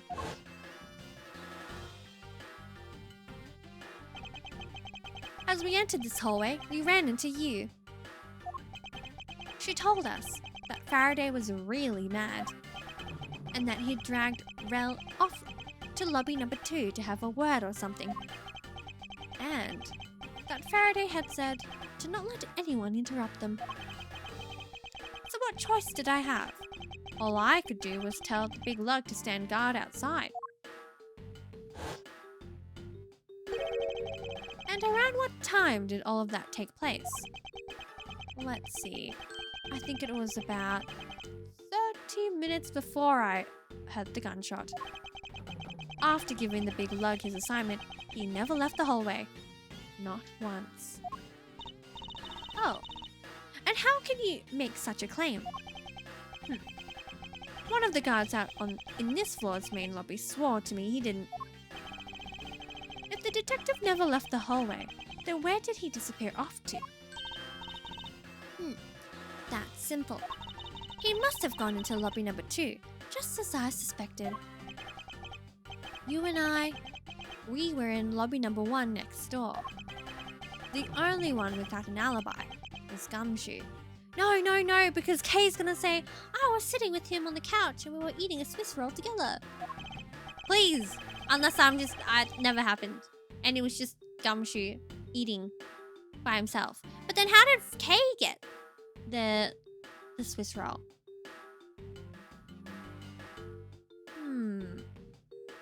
Maybe I'm just like assuming this is happening and the things that I've just said transpired. Maybe I'm gaslighting myself.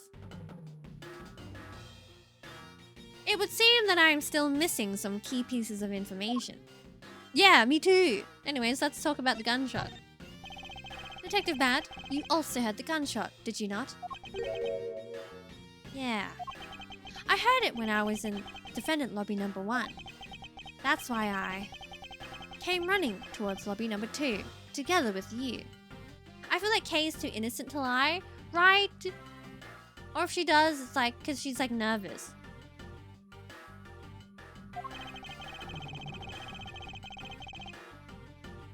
How much time elapsed between you hearing the gunshot and your arrival on the scene? Less than a minute. What were your movements upon hearing the gunshot? I grabbed the big lug, who was just walking around in the hall, and raced into lobby number 2. And that's when we discovered the bodies. In that order. That makes you the discoverer of the crime scene, right? Yeah, I guess it does, little miss. I am about to become a prosecutor very soon. You will treat me with the dignity I deserve, or else. You wave that thing around anymore? And I'll have you arrested for obstruction, little miss. Nice dodge! You wouldn't dare. Haha. Just joking. Ugh.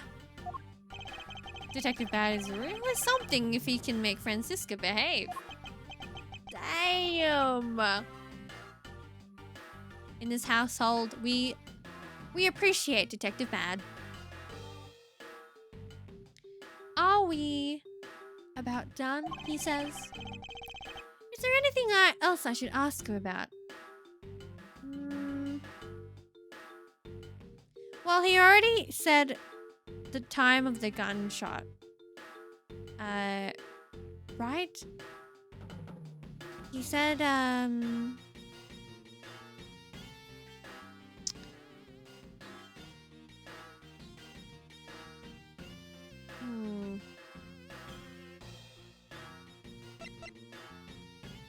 maybe he basically answered the place where he heard it and the time he heard it. So we probably have to ask about the situation around the gun shop. I'd like to know a little more about the circumstances under which you heard the gunshot.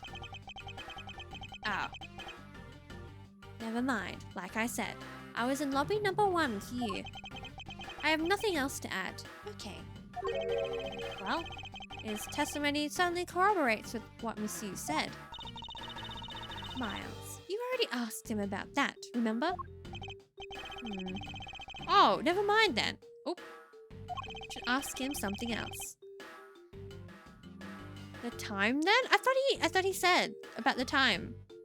Maybe I just have really bad memory and I just don't realize that he never answered or elaborated on the place he heard the gunshot. It's probably that. Detective Bad, where were you when you heard the gunshot? Oh, why would he say that? That's not what that meant, right? That question? Was I just baited? How many times are you going to ask that? I was in defendant lobby number 1 when I heard the gunshot. It's exactly the same as what he said earlier when I asked. Now, get out of here. You're getting in the way. Hold it! I'm not through questioning you yet. Oh, so you're telling me all this time I should have just asked about... I swear he talked about the time. I'd like for you to tell me the exact time you heard the gunshot. Oh. Oh. Never mind. It was around the end of recess, and the trial was about to start again, I think. He was supposed to make time for himself to transfer the evidence he was holding. But I got the sense he wasn't gonna show for the handoff. I totally got confused with him saying about the 30 minutes, like, that he was waiting for Detective Gumshoe. Or like, sorry, the 30 minutes prior. You know what? These characters say things, I repeat what they say, and I think maybe I'm just a bit tired today, so I just don't keep it in my brain. Oh my god. Look, at least we got there. Time for a hydrate? I think so. Thanks, Yui. I gotta go grab my extra water.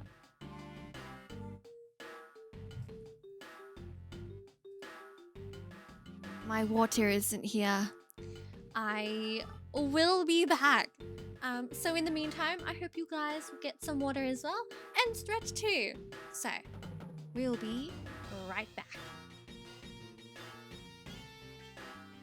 What the heck? I thought...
Water has been consumed.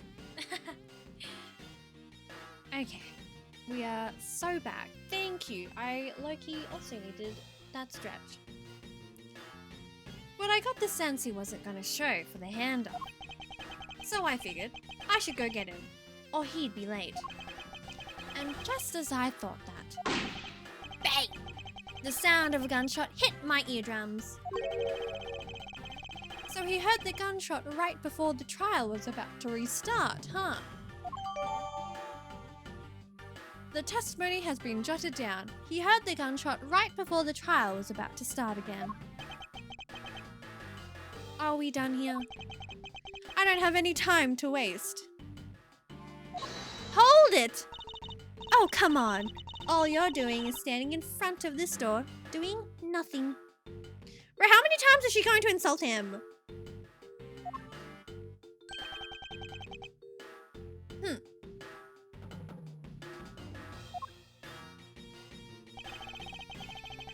I get the sense he is somewhat investigating this crime scene. Or rather, that he is keeping us under surveillance. But to what end? Detective Bad, may I ask that you cooperate with us for just a bit longer? I don't have anything else to say to the two of you. To the one of you, I didn't say anything bad. Please, just don't talk to her. You guys were the ones who said you wanted to investigate in the first place. Fine then. Be obstinate. We'll do as we please. Come on, Miles. You may no longer be willing to help us. However, may I ask for the forensic scientist's cooperation? Do as you like. Oh, there we go. And with that in mind, let's bring the pieces together. Oops. Oops. I need to read the keybinds at the top right. So, the vending machine will be combined with the Swiss roll crumbs.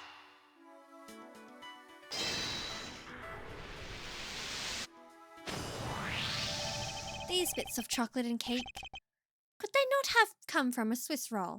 A Swiss roll? Why would a courthouse sell a thing like that? It may not seem like the right venue. However, it is being sold right over there. The vending machine? Ah, I see. Stay neutral as the Swiss do until the end with these. 2 for $6? Talk about expensive. Leaving the fact that it's on the expensive side aside, the fact that the cake crumbs and chocolate bits were found in this hallway suggests that they came from a Swiss roll that was purchased from this machine. I think I have a pretty clear picture of what happened here now. Naturally. After all, I'm here, aren't I? I say this with peace and love. Francisca, the world does not revolve around you. Those hot dogs are way too expensive, right? You can get a cheaper one at Costco or IKEA. $1. I think it's like, what, $3, $4 at Costco? I could be wrong. It's $1 at IKEA, I think. Unless they change the price.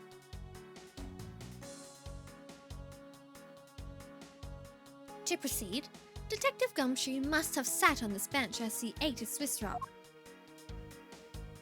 I love the depiction! And as he ate, he dropped it on the floor and sullied the bench. Did he eat it? Off the floor?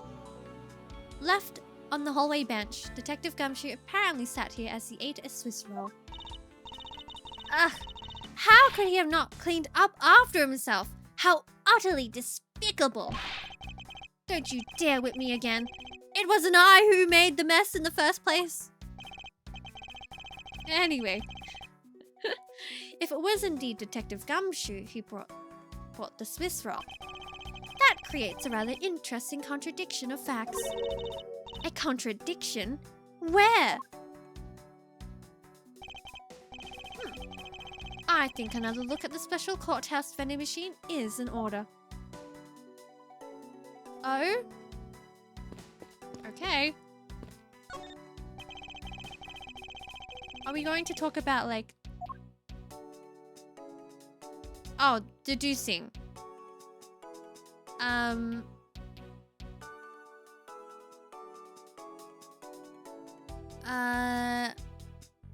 We'll be deducing this Swiss roll. Is this spot somehow connected to any of the evidence I hold? Yes, it goes towards the thing I was talking about earlier. His money! His $5. Eureka!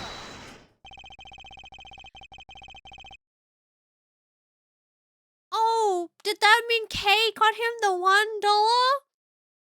Oh, my heart. If that's how it is, oh, that's so sweet. About Detective Gumshoe's finances, he said that until this morning, he didn't have even a single penny on his personage. Just how poor is that guy? If his bonus really was only $5, then he should not have been able to purchase a pack of Swiss rolls. However, facts being as they are, we found cake crumbs on the floor. Meaning Scruffy must have brought a pack somehow. Indeed. That detective should not have been able to purchase a pack, and yet he did. The question is, how? I already know what the answer is. Swiss roll dropped by the mysterious young girl. It's priced at 2 for $6. What if it wasn't him that dropped but Kay? It has to be him because his fingerprints are at the on the bench, and it correlates to the judge saying that he didn't see anyone in the hallway, right? Because he sat down out of Window's view. Maybe he gave it to Kay, or maybe Kay pickpocketed it off of him. Oh, sorry. Do we logically put things together? No, there's nothing that we can do.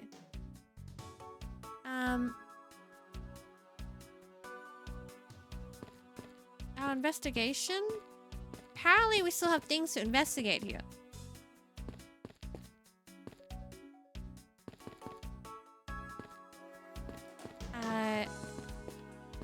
Because we're not yet finished. Oh, I guess I do have to deduce. Are we sure about that?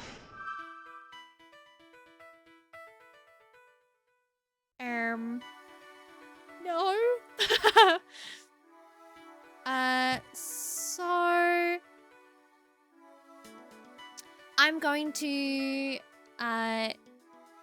combine the cactus with the pink piece of trash because I said that it was a balloon. That's what I said earlier. It's a balloon and it got popped.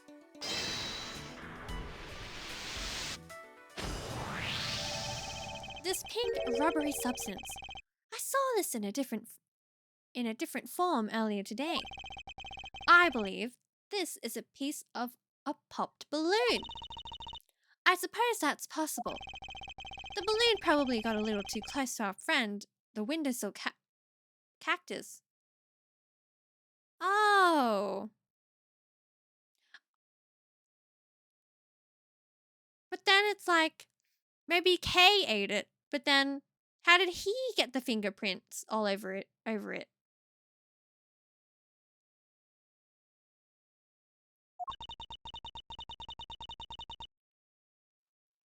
That would be the logical conclusion, yes.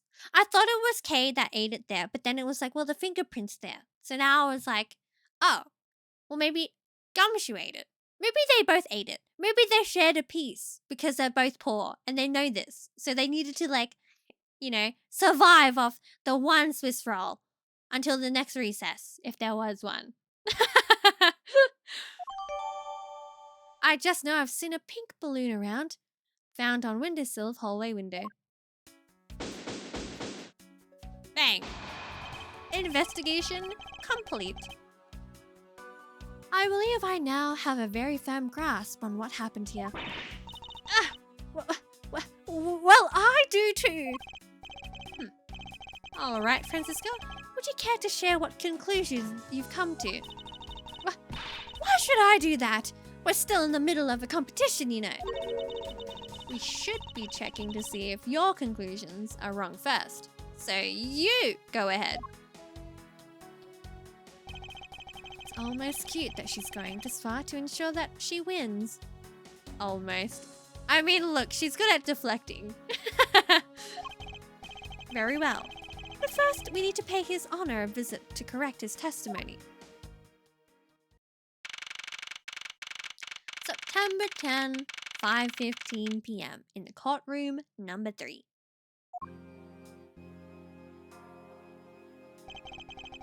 Your Honor, if I may, I'd like to test your witness testimony to see how it stands up. Do you doubt me? Am I your new suspect? In a sense, I suppose you could say that. Even you, a judge, are nothing but a common witness before a Von Karma. Silence in the courtroom! Silence, I say! Mr. New Prosecutor, recommended by Manfred Vakama, and Miss New Prosecutor successor to Manfred. You bit your tongue again, didn't you? He spoke so fast! Mr. New Prosecutor, recommended by Manfred von Karma, Miles Edgeworth, and Miss Genius Prosecutor successor to Manfred von Karma. I too would bite my tongue if I said it as fast as he did. Ahem. As a defender of the law, I could never give false testimony. You can even place me under oath if you want. Very well then. Your testimony, if you please. Also, low-key... Pause. The music? Throwback. What a throwback. It's so good. It makes me want to listen to the new one though. The new arranged. So, I'm going to have a cheeky change of audio.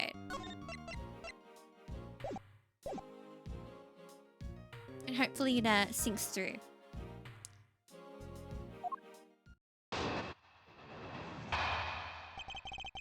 What I saw at recess. Me when the teacher says me when the teacher pulls me over. During the recess, I went to the restroom. There is a window on the hallway side. In other words, I could see into the hallway. As I entered, I saw the detective buying something from the vending machines. But when I was about to exit the restroom, he had completely disappeared. A detective that goes missing while on duty? That sounds mighty suspicious to me! Your Honor, can you please try to remain calm? Oh! I'm so used to simply listening to testimonies that I got caught up in the excitement. I'm sorry, Your Honor, but I'm afraid I'm going to have to spoil your fun now. Let's, of course, press everything with a rebuttal. I went to the restroom. Hold it! Your Honor, why exactly did you pay a visit to the restroom, if I may ask? Oh! Well, isn't it obvious? What else do you go to use... What else do you go to the restroom for? Or maybe... I knew it! You suspect me of some sort of tomfoolery, don't you? Please stay calm, Your Honor. This is going to be much harder than I anticipated. I'm sorry. Aww, look how defeated and dejected he looks. You're right. I need to think of things through with a level head. I'm just nervous because so much has happened today with this trial. He definitely did ask the question, didn't he? He just wants to be a suspect. Look at him. He's Loki. Honestly, he's having his moment. Let's see. I announced a recess and a time for us to reconvene. But having done all that, I still wasn't able to go to the restroom right away. And why couldn't you? Mr. Faraday had been accused, so I had paperwork to process regarding a new prosecutor. Once I had finished that, I was finally able to make a mad dash to the restroom. At least he stayed consistent on the going to the restroom part of his testimony. He's like, I get to be those crazy suspects for once. Yeah! To proceed, In other words, I could see into the hallway. Hold it! Yana, did you really go to the men's bathroom? The judge is. He's just excited to be questioned like this, I'm sure. What is the meaning of that statement? Hello? He should know better. He literally watches all these unfold. I simply meant that perhaps you went to a restroom on a different floor. I had to go for such a long time. It was all I could do to dash to the closest one to the courtroom. I suppose that's only natural, given his circumstances. I ran from the courtroom, through this floor's main lobby, and down the hallway. Once you enter, you can see there's a window just above the urinals. That's horrible. That is horrible window placement. I hope they think about putting in a curtain there. Kinda completely conveniently placed toilet and window. I don't know about that one. And it was through that window that you witnessed Detective Gumshoe, Yana. Yes, exactly. Yana, there is no need to yell. I can hear you just fine. Oh, I guess I put a little bit too much into that last answer. Now then, let's continue with the testimony. As I entered, I saw that detective buying something from the vending machines. Hold it! Are you sure that the person you witnessed was Detective Gumshoe, Yana? Yes. I'm absolutely sure. It's hard to miss someone of his stature, even from as far away as the restroom. Besides, I can't think of anyone else with that kind of hairstyle and big... Is this... beige? Is that pronounced beige? I swear I pronounce that every time wrong. I think I always call it beige, but it's beige. Right?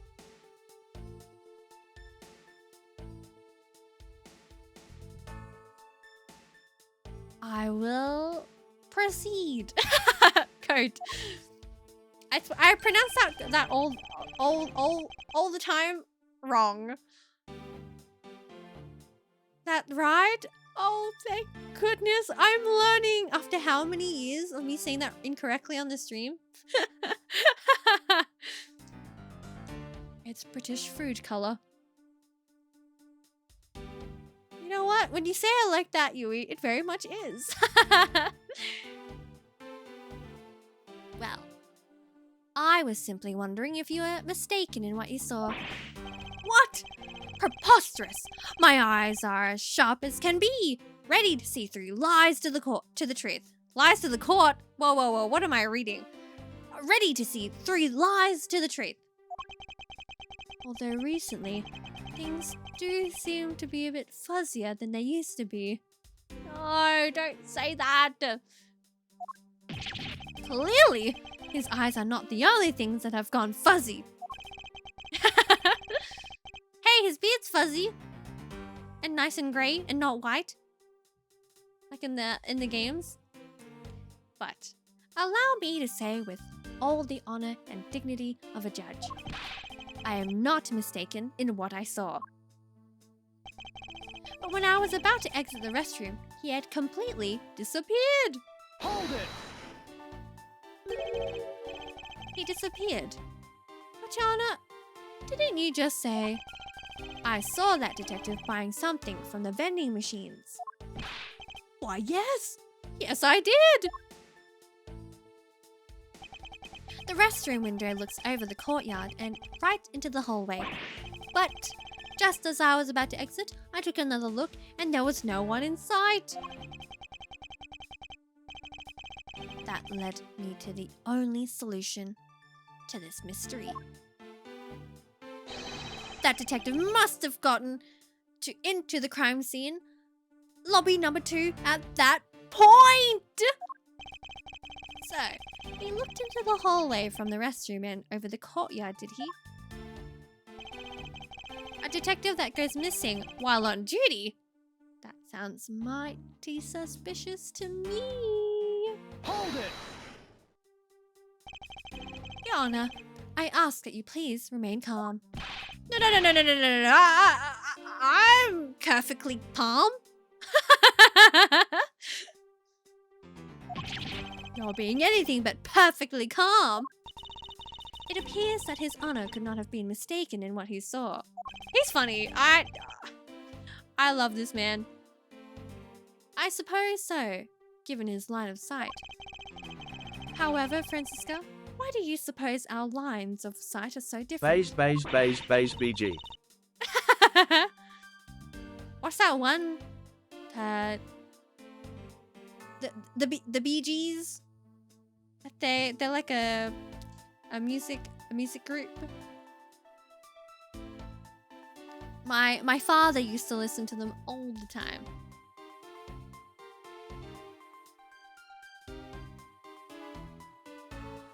If you're referring to my height, can't you hold that whip still for just a second? Now, about His Honor's testimony. I believe his line of sight to be an important factor. If it's that important, why don't you hurry up and tell him already? Really? I was doing it as a joke. Oh, no, I'm being for real for that one. No, my dad used to listen to that all the time.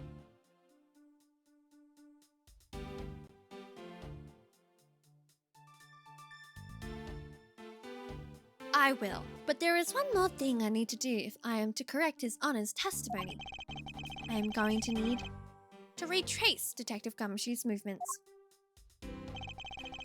So I think for this one, we present evidence at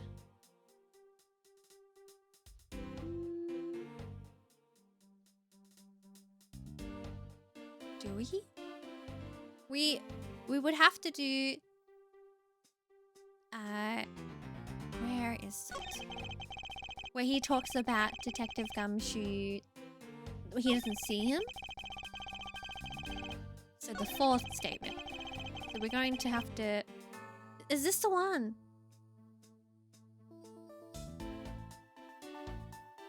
We're going to present. And we're going to present the new evidence of him sitting down. Present. Objection! What was that finger wag for, Mr. Edgeworth? And don't you know it's rude to shout objection while someone is giving testimony? Ha! If you truly are a man of the law, then you must always be vigilant. For example, I never let an opportunity to shout objection pass me by. Miles Edgeworth, it's one thing to be passionate about your job, but this is real life. This is what some people may say is support calling the kettle black. I don't understand that. We're going to learn what that means. Objection! Pot calling the kettle black meaning. Said to mean that someone with a particular fault accuses someone else of having the same fault. It's used to convey the criticisms of a person. Used to convey that the criticisms a person is aiming at someone else could equally well apply to themselves. Oh, okay. I understand now. Your Honor, I wonder if you might take a look at this for me. What is that filth? Just don't look at it outside, sir. Basically calling out someone for something you yourself are guilty of. Oh, I see. Okay.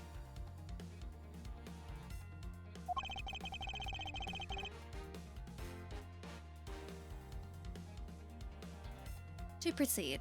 How dare someone dirty the hallway bench like that? For example, Edgeworth. Franziska, you're uptight while both of them are uptight. Oh, thanks, Bun Bun. Also, Bun Bun, I'm so sorry. You get covered by the subtitles. By the text. You can sit here. On the hair. You can swing about. Okay. Who is the culprit? That party is hereby found guilty of uncleanliness. If you must know, the uncouth bench sullier has already been placed under arrest, thanks to your earlier testimony, Your Honor. Oh? Well, that's good. But who was it? We were able to discover something from the smudge on the bench. Namely, Detective Gumshoe's fingerprints. Not happy with committing just murder, he had to go and dirty the courthouse too! Guilty! Your Honor, please calm down. While it's true that the detective is the one who made the mess on the bench, we have not yet established that this action is related to the double murder. What do you mean? I believe that the detective bought a pack of Swiss rolls from the vending machine and then promptly sat down on the bench to eat one.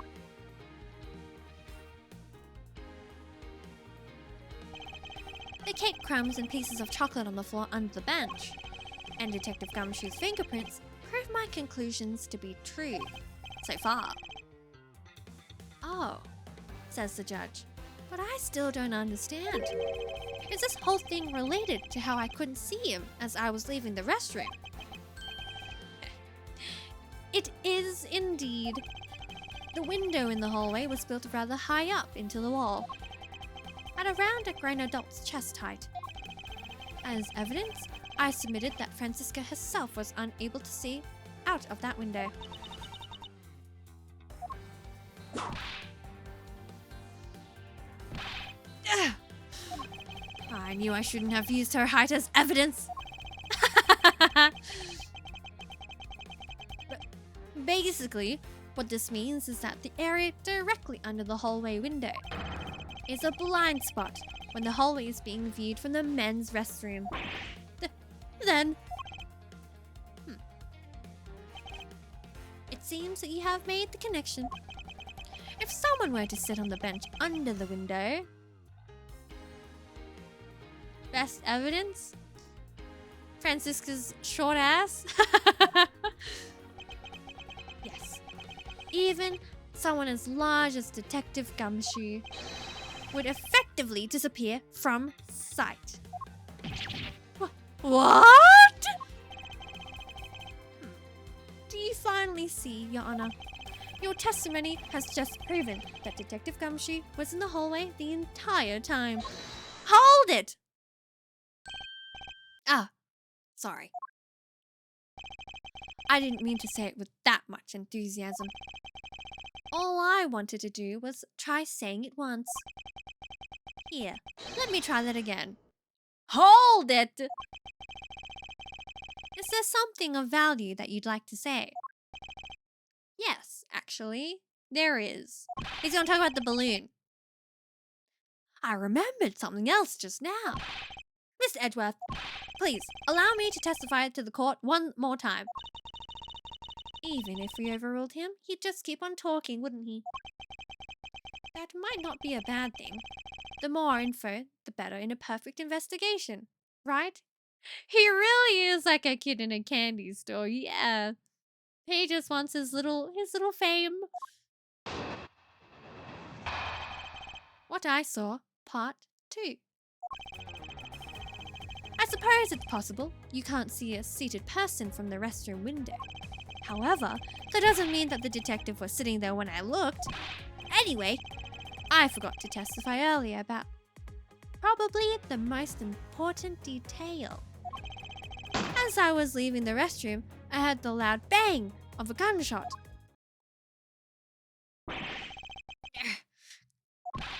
How was that? That is the testimony of one who judges the criminals of others, the crimes of others. Your Honor, could you try and state the important facts first next time? I agree. Before you go around judging others, you should learn to judge your own words. Eek! I'm sorry, but honestly, I thought that sound was just a noise popper until just now. Now that he mentions it, right before we restarted the trial, he did talk about that. Oh, by the way, was there someone celebrating a birthday during the recess? I could have sworn that I heard a popper going off. Come to think of it, the other day with my grandson. The most critical point in this argument is when did the judge look into the hallway? And whether that lines up with when the gun was actually fired. Your Honor, if I may, I'd like to clarify a few details of your testimony. In your testimony. Rebuttal Part 2. I suppose it's possible you can't see a seated person from the restroom window. Hold it! In that case, do you concede that you were overconfident in your last testimony? Now hold on there. I just said that it's possible you can't see a seated person from the restroom at this time. But you know something? I don't think you know when the prints you referenced were left on that bench, do you? Does have a point.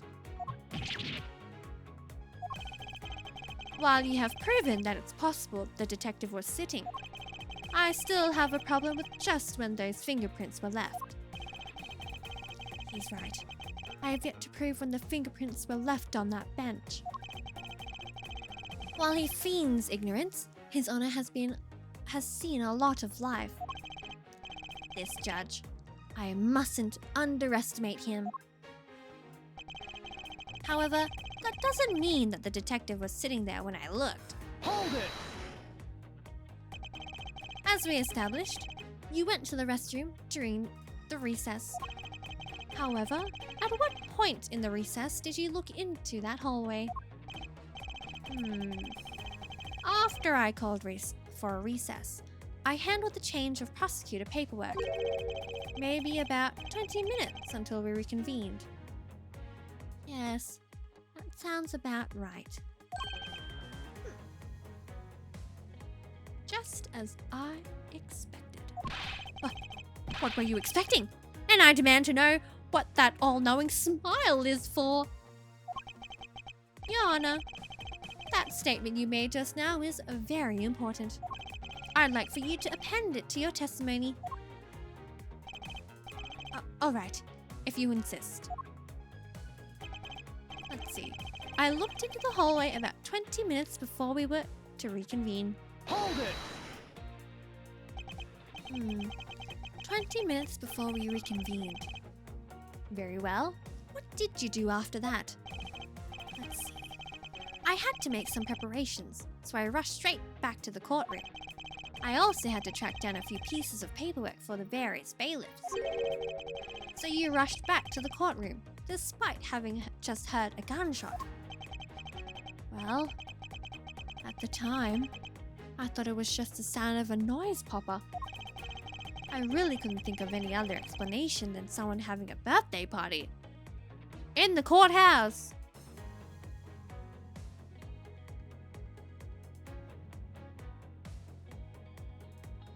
If that helps him sleep at night, okay. But now that this has happened, see, thinking back, the judge did mention something to that effect when we reconvened. Anyway, I forgot to testify earlier about probably the most important detail. Hold it! If it's something that forgettable, I don't need to hear it. But all I did was forget to mention it. That sort of excuse may work on other people, but not on a von Karma. Oh! But it's such an important piece of testimony. Please give me a chance to present it. Aww. Please, please. I'm on my hands and knees. It's important. You need to hear it.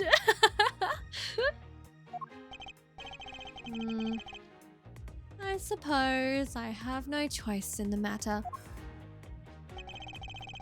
As I was leaving the restroom, I heard the loud bang of a gunshot.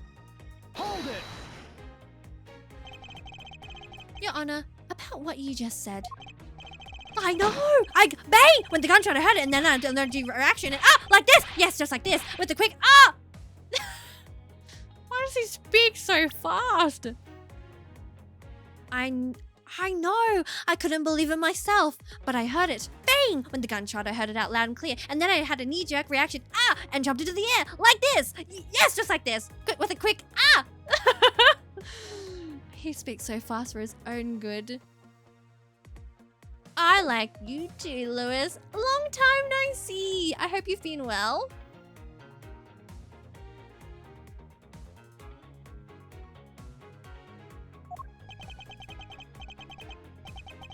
Your Honor, please remain calm when you're trying to explain yourself to me. Yes, sir. Sorry about that. Now then, I must gather myself. Yes. When I heard the gunshot, there was no one in the hall. I knew I should know. I looked. I thought he was gonna talk really fast, so I preemptively started talking faster. When I heard the gunshot, there was no one in the hall. I should know. I looked. There was no one there. This judge's emotion circuits appear to be stuck on overreact. I believe that we finally found the flaw in his Honor's testimony. Yet sadly, he's completely oblivious to it. But I guess I can't really expect him to be aware of it. Well, what are you waiting for? Hurry up and fill him in! At least that thing finally came in handy. Indeed. Now let's see what happens when I present it to His Honor. Ooh. Lewis, I'm glad to hear that you're not doing too bad. I'm doing good. I am starting to feel a bit tired, so I think we'll slowly soon come to an end for this stream. But it's good to see you again. Long time no see.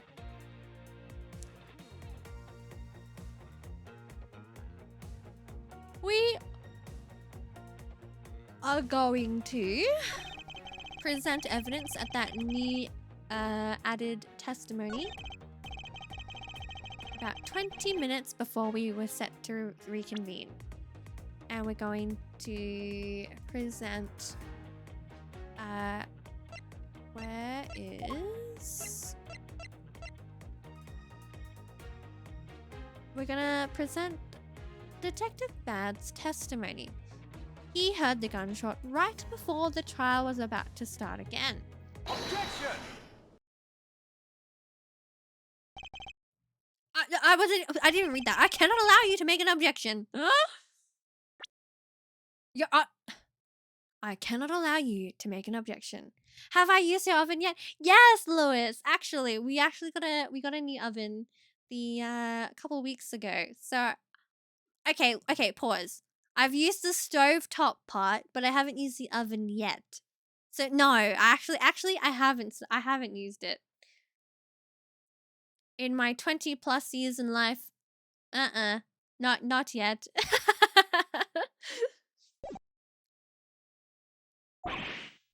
What? Your Honor, I'm really sorry, but I cannot allow you to not allow me to make an objection. Egads! I've been overruled! Your Honor, there are simply too many holes in your testimony for my taste. What do you mean by that? You claim that you heard the gunshot during the recess, but that is simply not possible.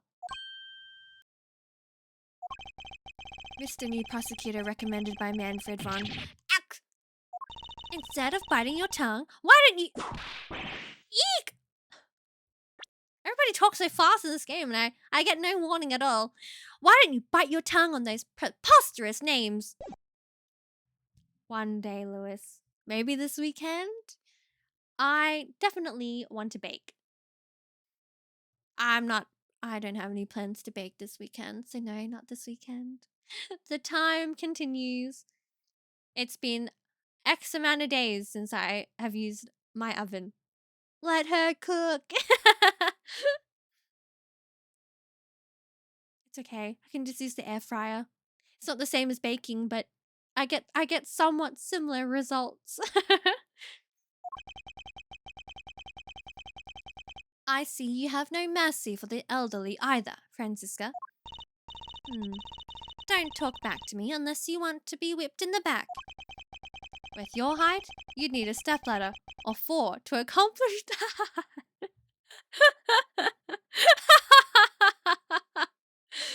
4 stepladders. Okay, damn.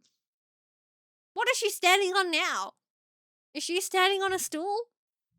Oh my days, what a roast. Ahem, Mr. Edgeworth. My ears are not that far gone yet, I'll have you know. I can still hear just fine.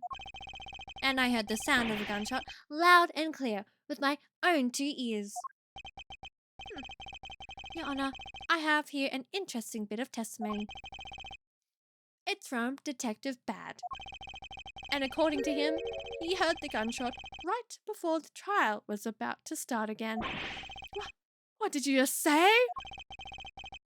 Your Honor, you just said that you heard the gunshot about 20 minutes before you were to reconvene. How do you explain this glaring contradiction? That can't be! Unfortunately, that is the truth. But I heard it clear as day. Bang! The loud sound of a gunshot! The sound of the gunshot would keep returning to this point of contention. And that piece of evidence, I always did wonder why I found it where I did. However, no, now I understand what that gunshot the judge heard really was. Unfortunately, Your Honor, this is what really produced the gunshot you heard. The pink piece, the balloon piece, present! Take that! I found this object in the hallway earlier. What is that pink substance? It may not look like it, but this is actually a piece of a balloon. I see. And I suppose you would like me to accept that pink balloon into the court record. I love the fact that... Wait, pause. It had the entered into the court record sound. Oh my days. No, give it back. Your Honor, I present this piece of evidence in order to overrule your testimony. What? Your Honor, your argument goes as follows. You saw no one in the hallway when you heard the gunshot. Now there is no guarantee that the detective was sitting on the bench at that time. Therefore, you believe he must have been at the crime scene. Defendant lobby number 2. Am I correct? Yes, that's exactly right. Let me ask you something. Do you think that the gunshot you heard was produced by a real gun? I think I've said enough that even you can figure the rest out on your own. Your Honor, you were fooled by the popping of this balloon into thinking it was a gunshot. What the manner of trickery is this? That was a good effort you put forth, Miles Edgeworth. But if it was me, I'd have wrapped things up before the judge even testified. Care to elaborate on how one ends something before it even begins? He does have a point. Well, to be honest, I did think that the sound was a bit off from a real gunshot sound. But who could have guessed that someone would pop a balloon in a place like this? That's true. One doesn't usually think balloons in conjunction with courthouse.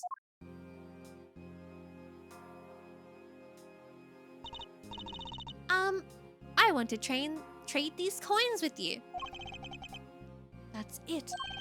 That balloon that girl was holding. It explains everything. Your Honor, if it makes you feel any better, you didn't lie once in your testimony. However, I can't really vouch for its accuracy. Who knew that giving testimony could be such a difficult thing to do? What have I done? I owe Detective Gumshoe a very, very big apology. I will see to it myself that he is released. Wait. There are still a few things I have yet to resolve about what happened in the hallway. Your Honor, I request your permission to further question Detective Gumshoe. But why? I thought we just cleared his name. Whether we did just now or not, I still cannot say. The only thing I can do for now is continue in my quest for the perfect explanation. And to that end, I must resolve the remaining issues pertaining to the events that occurred in the hallway. Hi, Sherlock! Welcome in! We're about to question the detective. Very well, the judge says. Bailiff? Please bring Detective Gumshoe into the courtroom. I must fulfill my mission and find the perfect explanation to this case.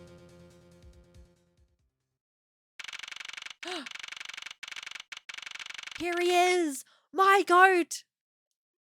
Get cozy, get comfy, Sherlock, as we proceed with our Ace Attorney shenanigans. But also, I hope you're doing well. Welcome in! September 10, courtroom number 3.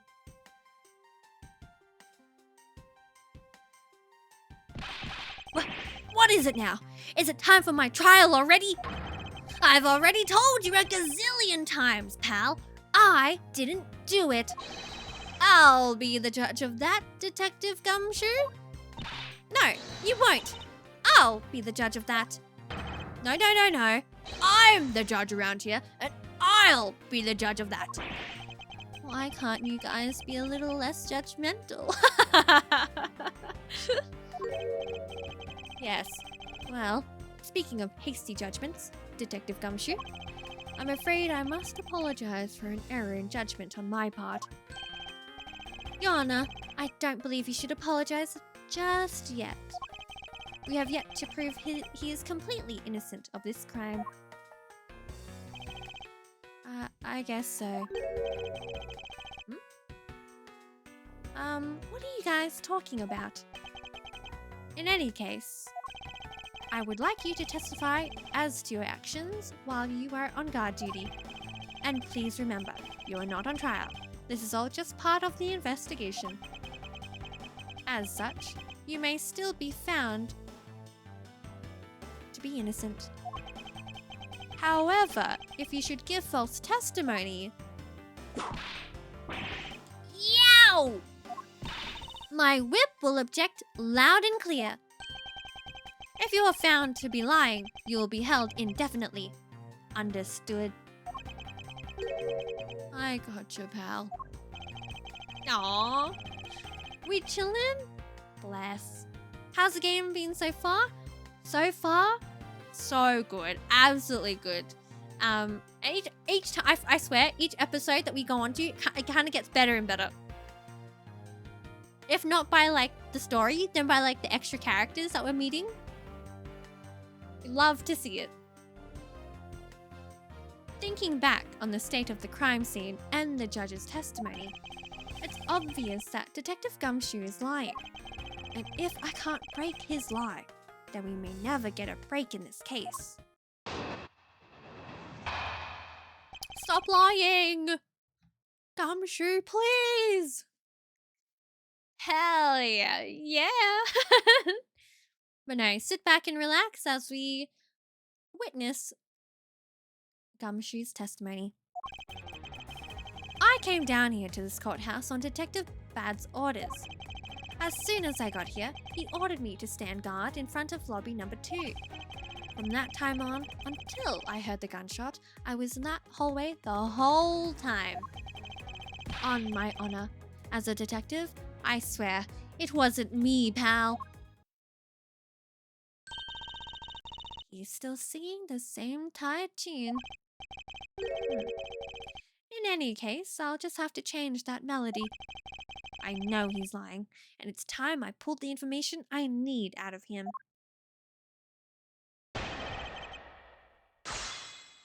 Of course, we'll rebuttal everything. I came down here to this courthouse. Hold it!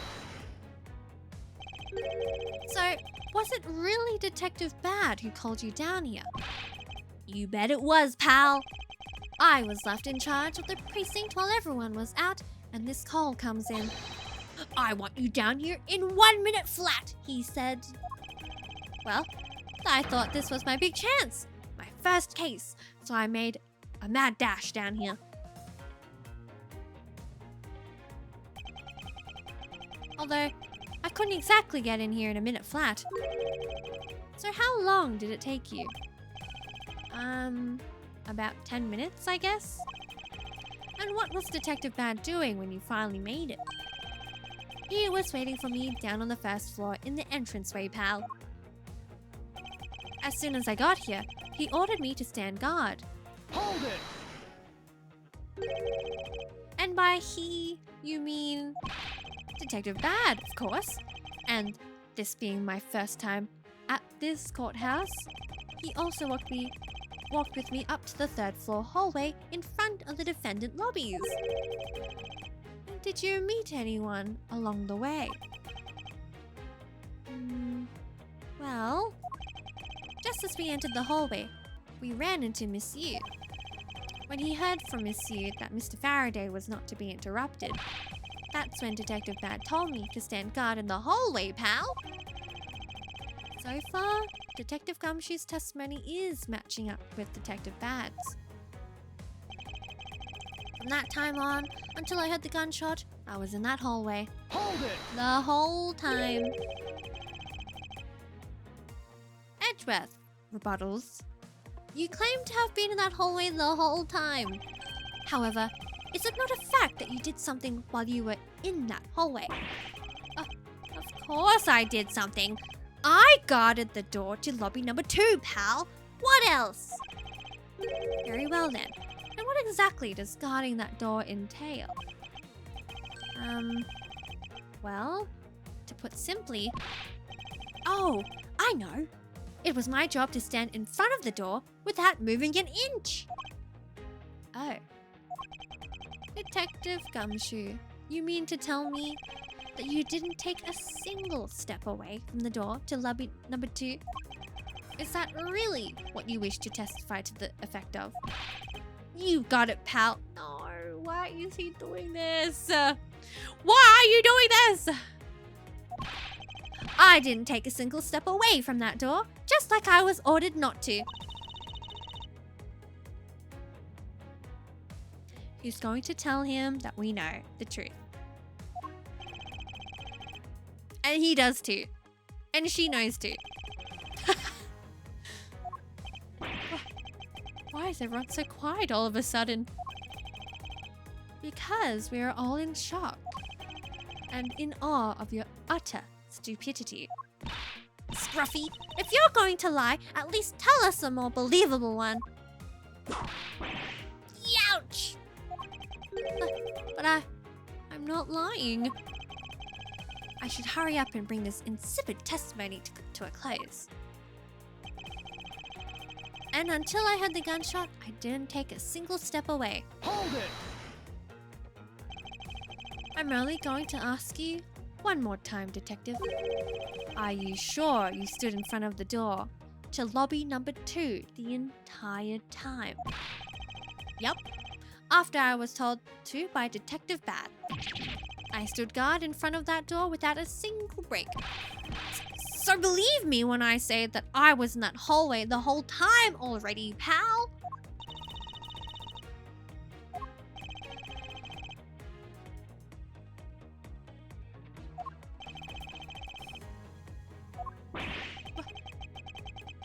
Why did everyone go quiet all of a sudden again?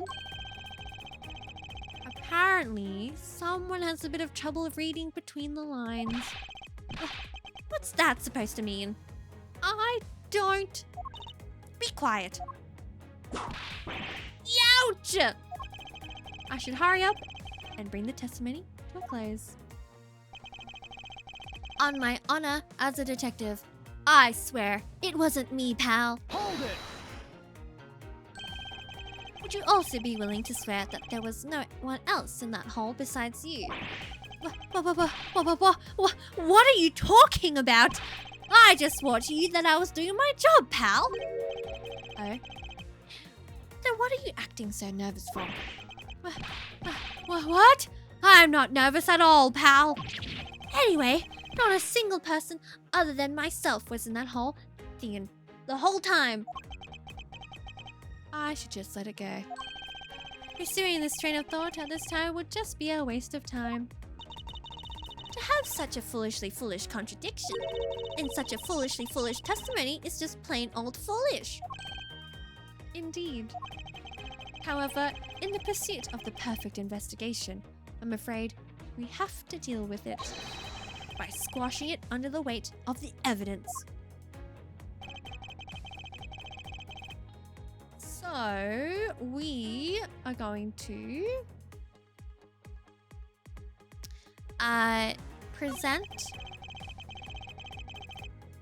our evidence to this third testimony with the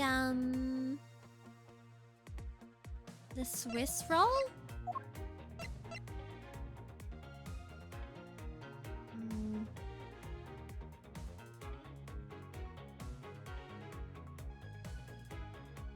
I believe so. You fool. You foolishly fool. I can't say. It's so hard for me to say. It's the ish part. Adding on to fool. With the braces, it's so hard. Now let's present the Swiss roll. Objection! Oh, how food could be your undoing, Gumshoe. I have an objection. What is it, pal? Detective Gumshoe, I wonder if you might recognize this from somewhere.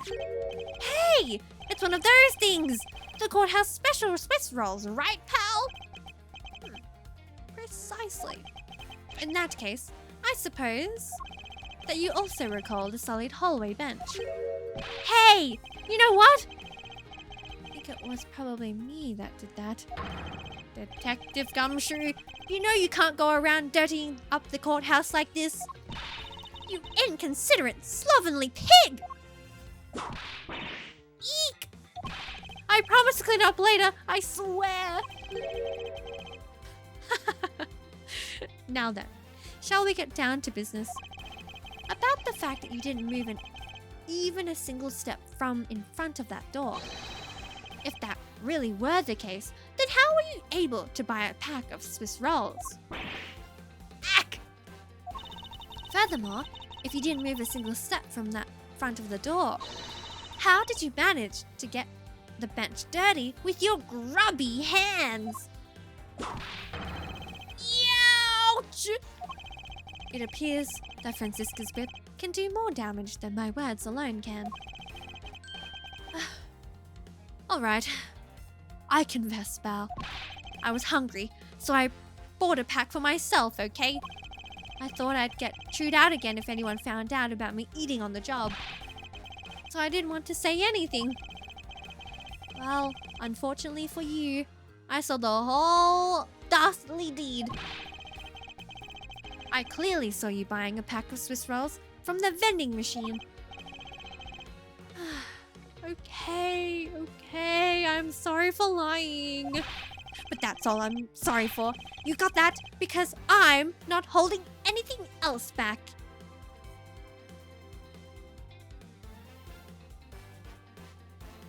I think he is. That last statement. It may sound like it makes sense. However, There is something I don't quite believe about it. Thank you, I will hydrate. Are you sure you're not withholding further information from us? Yeah, like being alone? Huh? Of course not! I've got nothing else to hide, pal. Objection!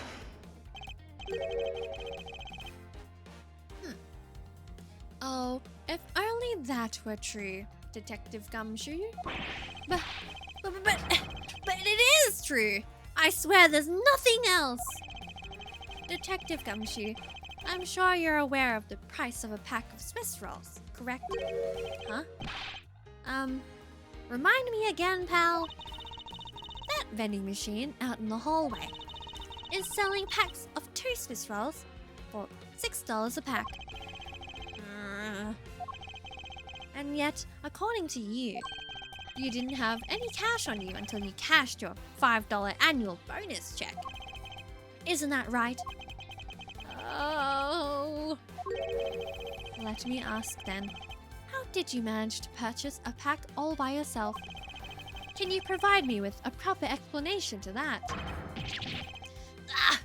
I told you I bought it myself, pal. There wasn't anyone else in that hallway with me. So there's no one who could have helped me buy it. Wait, don't tell me. You've got some kind of proof that there was someone else in the hallway, don't you? Correct. As if you could. I mean, what are the chances of that? Wait, you do? Of course I do. What? How? What proof do I have that there must have been someone else there in the hallway? We'll be presenting, the Swiss roll again. As per the descriptor, Swiss roll dropped by the mysterious young girl. Take that! Hey, you showed that to me not 2 seconds ago, pal. Ah, I think you're mistaken. I think you're under the mistaken impression that I bought this pack of rolls. Wait, if you didn't buy it, then that means you must have stolen it. You thief! What? I would never do such a thing. All you liars are the same. You start out as thieves. You're under arrest, pal. I believe you mean to assert that all thieves start out as liars. And in that case, what does that say about you, detective? This particular Swiss roll was dropped by a certain someone. Oh. There were 2 rolls in this package. You ate one of them, but you then gave the other one to a certain other person, didn't you? No way, pal. You've got it all wrong. I ate both of them. Bam! Oh, what? Wait, the dodge. Okay. Damn. It would appear that we've caught you at last. Hey, don't you dare do anything bad to that girl. It would appear that they do know each other after all. So, why do you continue to come up to me and kick me? Have I wronged you somehow? I have a name, and it's K. K what? K Faraday. Faraday. Are you perhaps Mr. Faraday's daughter? I'm not a U. I'm a K. K? You know, good little girls don't kick other people. Especially not hard enough to leave big nasty bruises like the way you do. He got bruised? Oh, Edgeworth. Well, then you shouldn't have put Gummy under arrest, mister. Gummy? My guess is that she's talking about Detective Gumshoe. What a cute nickname you've given him. Gummy didn't do anything wrong. Hey, aww. It appears that I will need to speak with her in a bit more detail.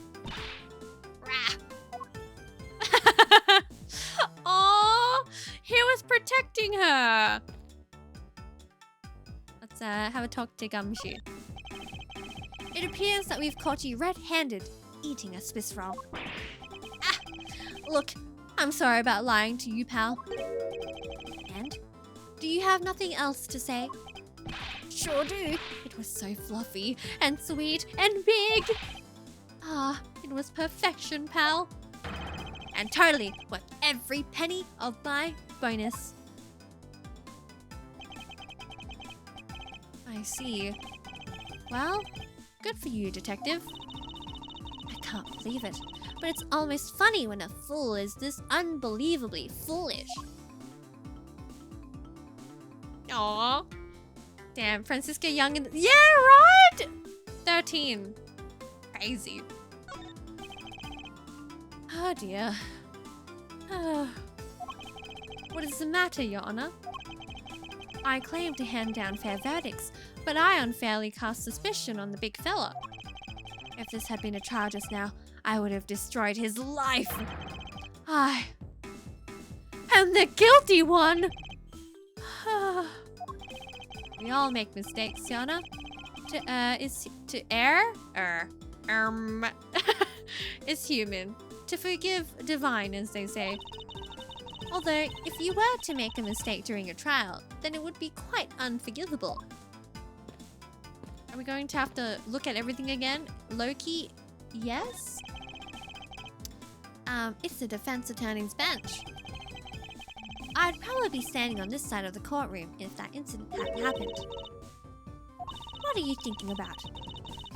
No, so we've already read this already, so I'll just let it play out. If you're re-watching through the VOD, you can pause and continue. I just don't want to like miss any dialogue that we could have potentially missed by not looking at it again. But we've already seen this one when we came into here. But we all know me, I like to go through things thoroughly. Okay, same thing. Then, here too. Squashed by a gavel. You're so weak! You have no idea how frightening it is! I think that's basically it. Almost. The witness stand. And Francisca tells us to never be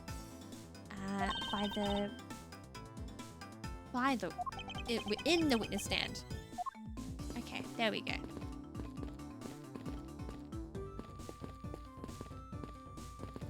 Pause, let's talk to Francisca. Notice anything?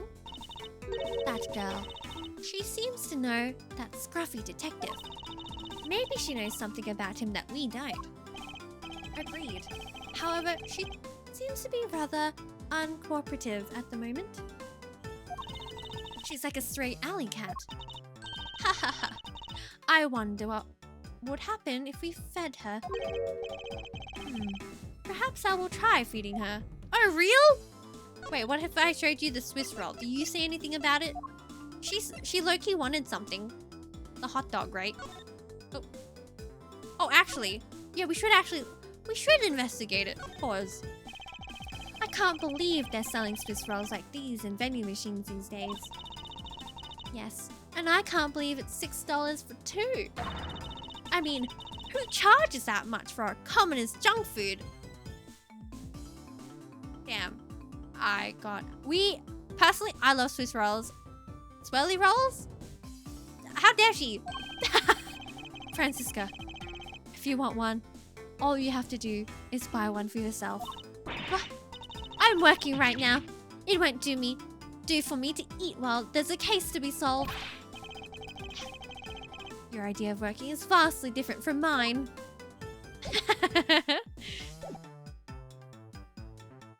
Oh wait, I wanted to present it to her. Pause. I'm so silly. I don't think it's gonna do anything. It looks like the Swiss roll was bought from the vending machine in the alleyway. I heard that it has a nice fluffy texture and just the right amount of sweetness. And it's made from all natural ingredients. So of course, it's easy to digest as well. Also, I've heard. think she wants one. Franziska, if you want one, I'd appreciate if you just tell me so. I never said I wanted one. And besides, if I did, I'd make you prepare me some milk to go along with it. There is milk in that vending machine, right? At that time, I hope you'll be more direct instead of playing these mind games. Alrighty, let's talk to Kay. Now then, Kay. She's like a stray cat. I wonder if I should feed her something. Here, you can have your Swiss roll. Take that! Okay, I promise to give you this if you calm down. Oh, a Swiss roll.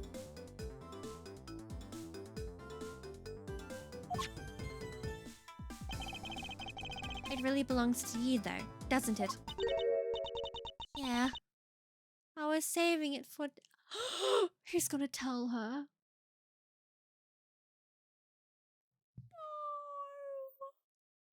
She was saving it for her dad!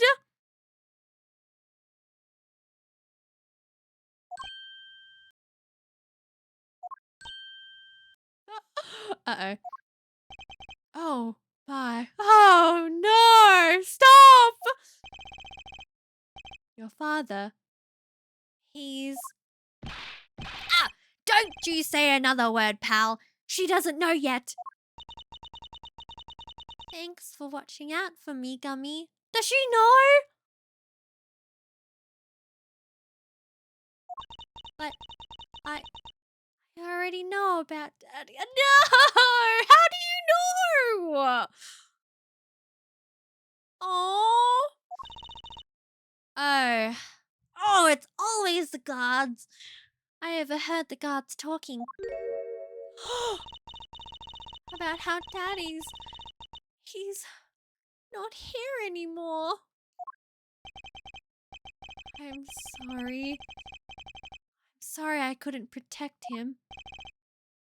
Hey. I'm not gonna cry. I'm not gonna... She's just gonna wail. Oh, cry. Oh.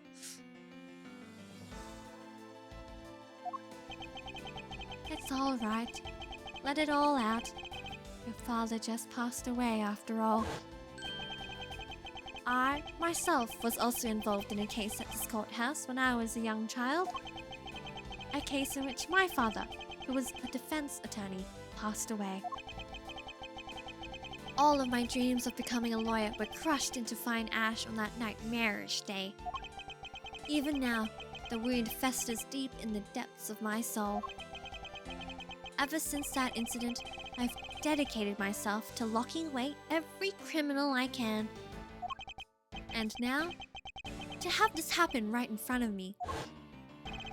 This child, I feel a certain shared fate, a common bond between us. Miles Edgeworth, what sort of gentleman are you? Are you going to just stand there and watch a lady cry? Ah, you're right. Sorry about that. Okay, here. How about we use this handkerchief here and dry your little eyes? And that's the one she gave us at the end of the episode last chapter. Oh, how long had it been?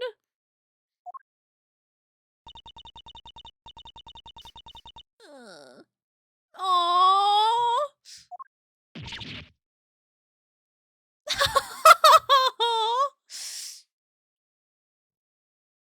Well.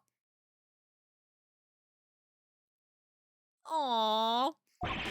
No! My cravat! Don't blow your nose on that! I feel better now. Thanks. Is he going to change his... Aww. Pause. Do we have anything new with Franziska to say? Notice anything? Right? Adorableness overload. It looks like the girl has finally calmed down. Yes, I believe I can take my time and talk with her now. That was such a cute photo. It's so disrespectful for a child like that to be running around inside of the courthouse. Does no one have respect for this country's judicial system anymore? Didn't Mr. Von Karma say the exact same thing earlier? But Franziska, I don't think you two are that far apart in terms of age. I'm about to become a prosecutor, so understand that I'm nothing like that little girl.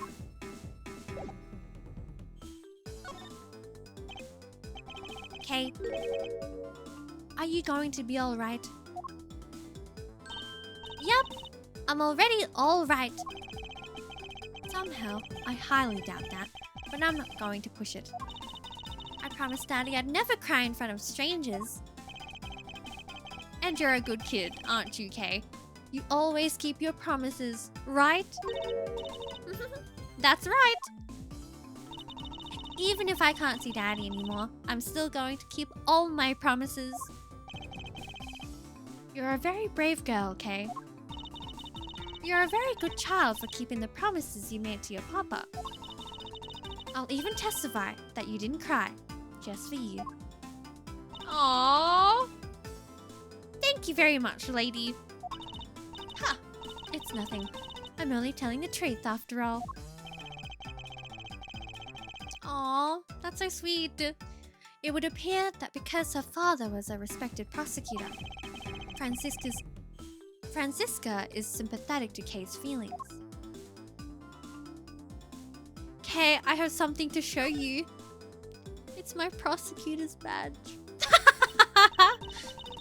Oh, Daddy showed this to me before. Well, he was a prosecutor too, so it's only natural that he had one as well. Daddy would pin this badge on me a lot, just for fun.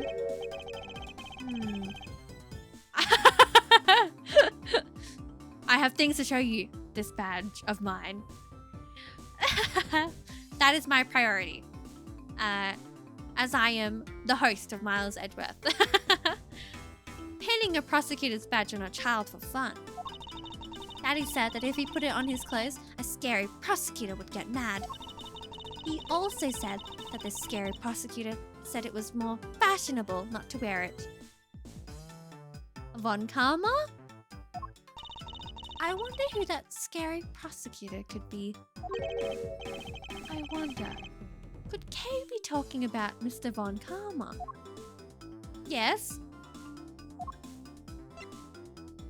Do I show her the Swiss roll again? Oh no, she saved it for Daddy. What am I doing? I totally forgot. Aww, I came here with Daddy for his work, and I wanted to eat with him. Oh, I'm sorry. I wanted to feed you this, and I entirely forgot. She looks so sad and lost. I can't bring myself to make her recall any more about today's events. Oh. What about her balloon? Kay, about this. Huh? Are you giving it to me? But I promised Daddy that I wouldn't take things from strangers. I'm sorry. It's alright. I wasn't intending to give it to you anyway. Oh, okay. Guess I thought wrong. Miles, even if you show that to her, she isn't going to magically know all about it. Oh, I skipped up a jillion bits of dialogue. I suppose you're right. Now let's ask about the father, and then proceed to the Swiss rolls. Kay, what kind of person was your father? Daddy was a hero of justice. His job was to catch all the bad people in the world. So to you, a prosecutor is a hero of justice, huh? I suppose we are in the sense. We are in a sense, as we are the ones who see guilty verdicts for criminals. Plus, you know what? Whenever I came to the courthouse, Daddy would buy me my absolute favorite treat, Swiss rolls. Oh. I want to be a hero of justice someday, just like Daddy. So I've been working really hard. I I see. And what have you been working hard on? I've been working hard to keep all the promises Daddy and I made together. She has a little promise notebook! Oh! A promise notebook? May I take a look inside, Kay? Sure. Okay. It appears to be an exchange diary of sorts between father and daughter. Mr. Faraday's writing conveys a sense of the kind of man he was. This little notebook just might come in handy later. Oh, we are going to take a look at that later. Thank you for showing it to me, Kay.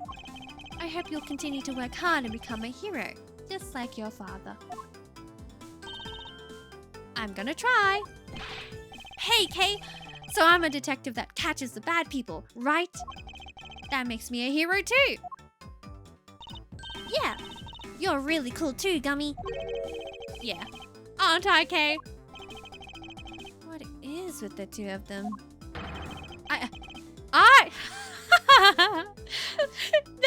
They're trying to be, I'm a hero too. I hand down verdicts of justice, so that makes me a hero too. Yes, and thanks to your oh so heroic testimony, you almost painted that detective as a vile criminal and sent him off to jail. I'm really sorry about that. Gummy's not a bad man, okay? That poor judge. He's being treated like a vile criminal rather than a hero of justice. It appears that you and Detective Gumshoe are good friends, Kay. Yeah, we're friends. In that case, would you mind telling me a little more about him? Oh! Yeah!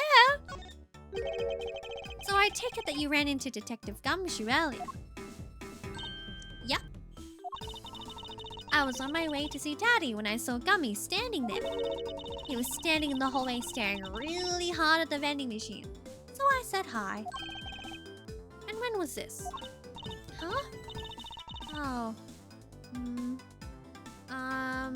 Before everything got crazy. How long were the two of you together?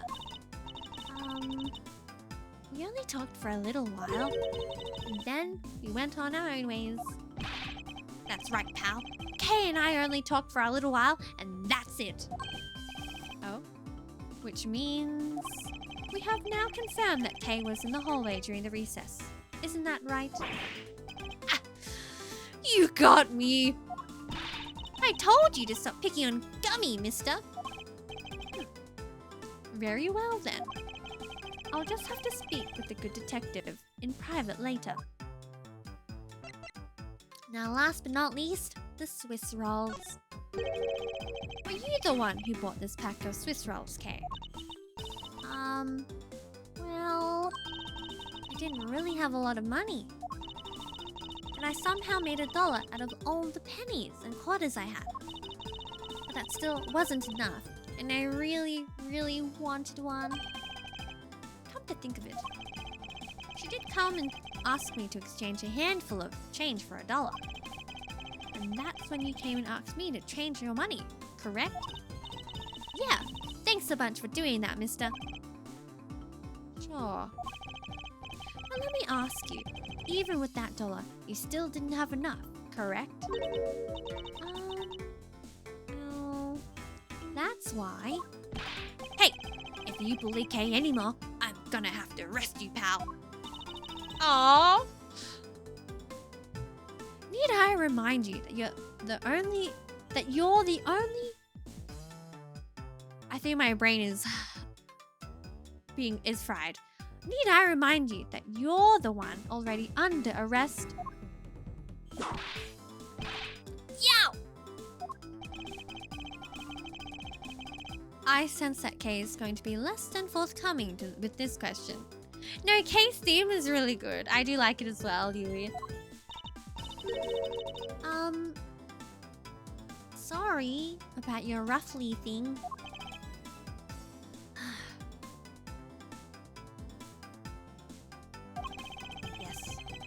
Well, now that it's positively drenched in your nasal mucus. Don't worry, Kay. I have a spare. Is he just gonna, like, take it off and put a new one on? So here, you can have this one. Oh, he does!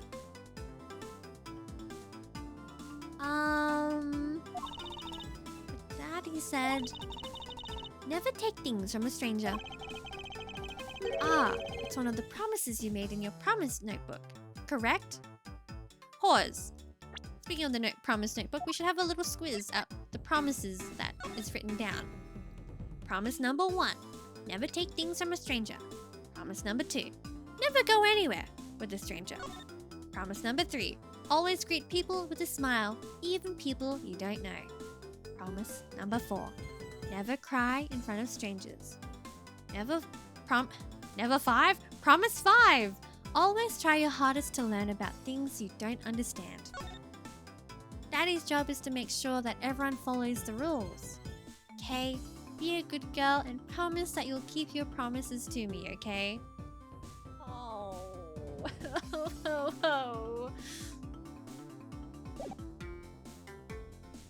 Yeah, I think maybe he'll pitch that to her.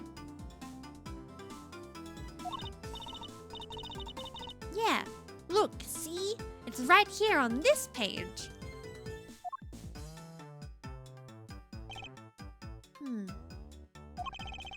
Alright then. I'm not giving this to you. I'm merely allowing you to borrow it.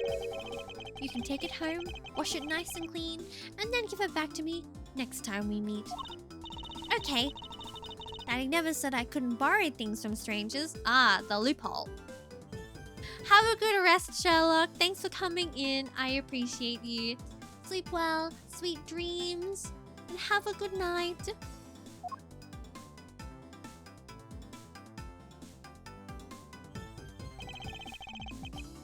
Now then, Detective Gumshoe. Ruh-roh. Uh-oh. I believe it is now crystal clear that you were with little Kay in that hallway. Oh. I told you to stop being mean to Gummy. Hold it! Miles Edgeworth, there is still something you have yet to resolve. I beg your pardon. You still haven't offered an explanation for why that man would lie to us. That's... well... Mommy, don't tell me you lied for my sake. Hey, don't worry about it, Kay. Everything's gonna be okay. Aww. Ah, so that's why. So, what was Detective Gumshoe's motive for lying? If you can't explain that, then you can't call this a perfect investigation. His reason for lying is very simple. What? Here is what I believe to be his reason. From simple observation of the detective's actions and his interactions with Kay, it's obvious the detective was lying for the young girl's sake. And this piece of evidence will show you exactly why. Which piece of evidence proves that Detective Gumshoe was lying on account of Kay?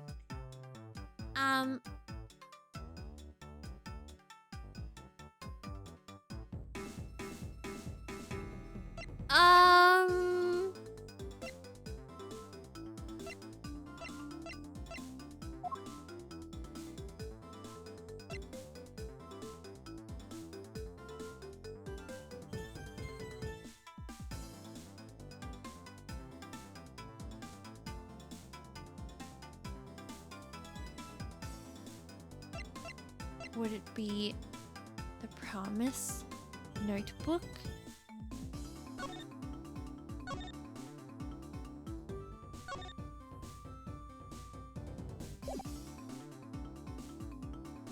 I'm locking it in.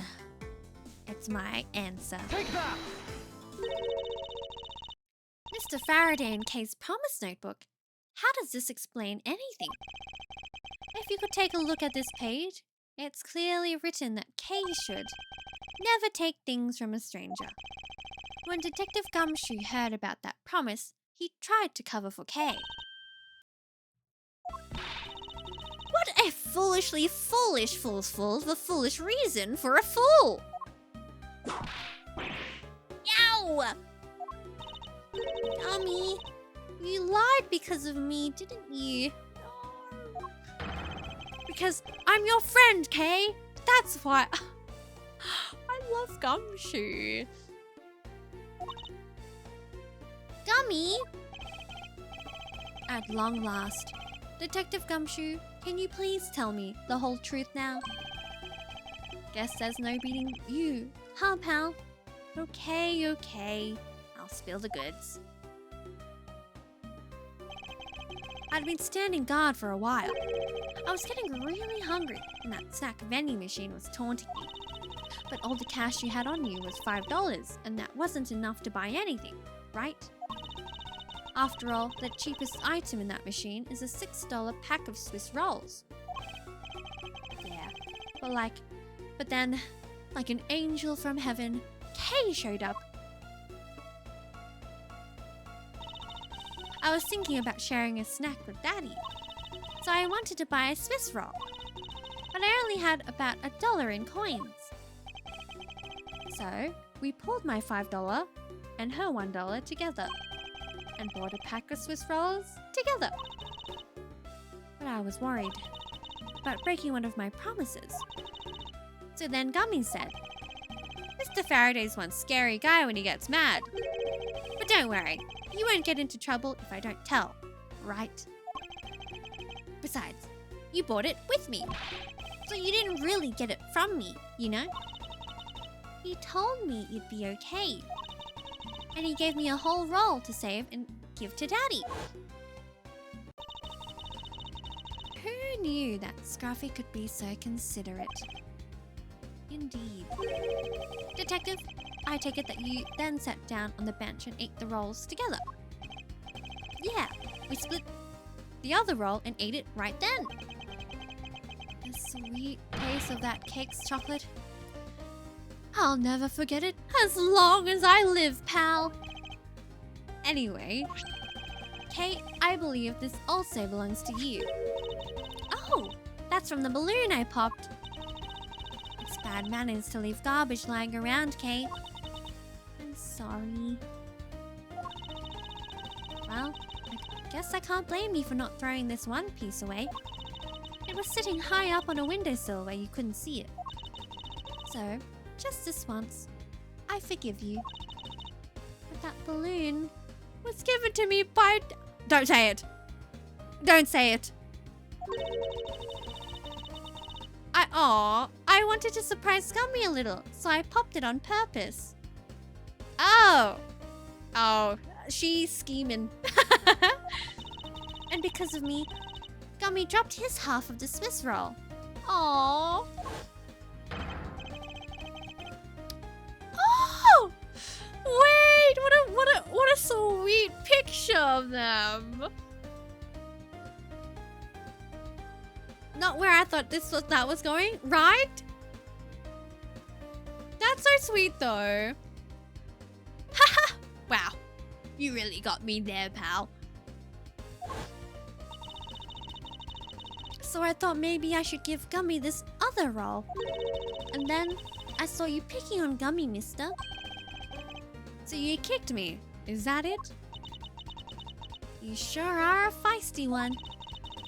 I'm really sorry, mister. It's alright. I'm perfectly unharmed. You literally said she bruises people. You're lying! But about this Swiss roll, would it be alright with you if I held on to it until Detective Gumshoe is cleared of all charges and free to go? Yeah, sure. Just make sure you give it to Gummy afterwards, okay? Of course, I promise. Now then, I believe we have proven beyond the shadow of a doubt that Detective Gumshoe was in the hallway for the entire duration of his duty, which undeniably proves that Detective Gumshoe could not have committed the double murders. Objection! Who? god. It's her! It's her! I'll do anything for her! I'll do anything for you. Actually, it proves just the opposite, Edgeworth. You've just shown that Detective Gumshoe is the only one who could have committed the crime. What do you mean? It's quite rude to eavesdrop, miss you.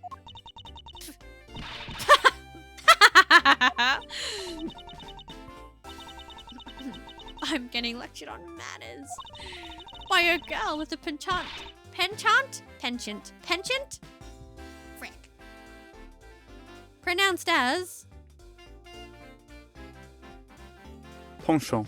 Oh god, why is it pronounced like that? For whipping people. Pronounced as...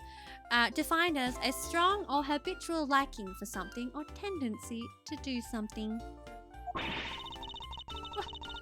What? How dare you talk back with such insolence? You're wrong, lady. Gummy's not the bad guy. Oh?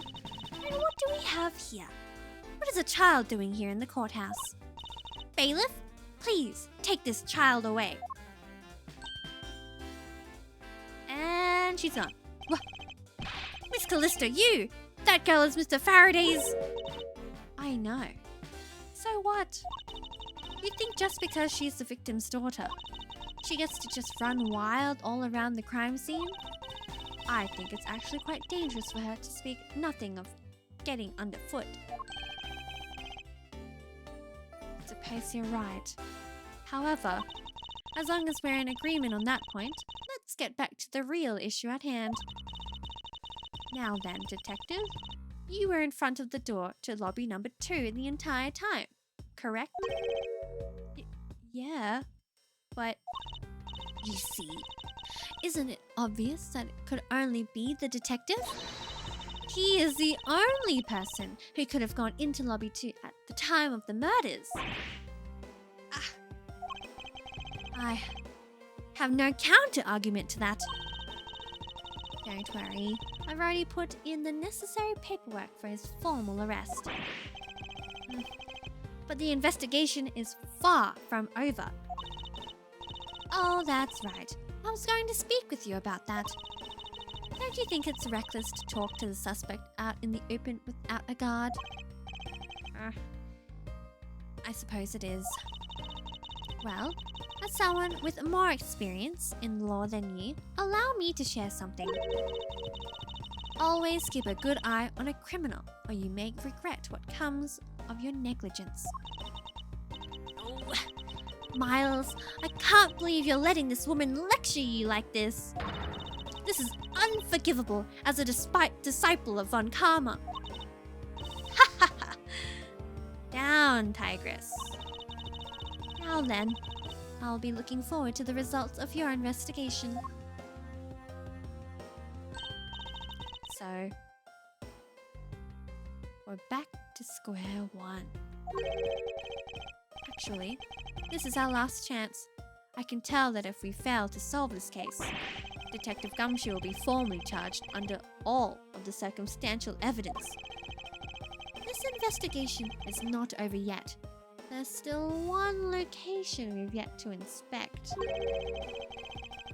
It's where Detective Bad and Miss Yu were at the time of the crime. Lobby number 1. To be continued. And with that, I think we'll have to leave it off here for next time on stream.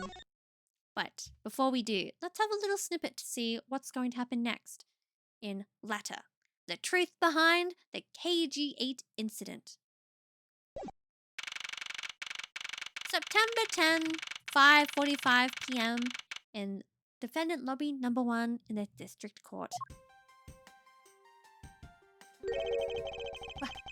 What is this incredibly overpowering sweet scent? It smells like flowers. Uncle Bad! Is this it? And what it is, I guess we'll have to find out next time on stream. Apologies to leave it like that, but I think it's time for us to go and rest now.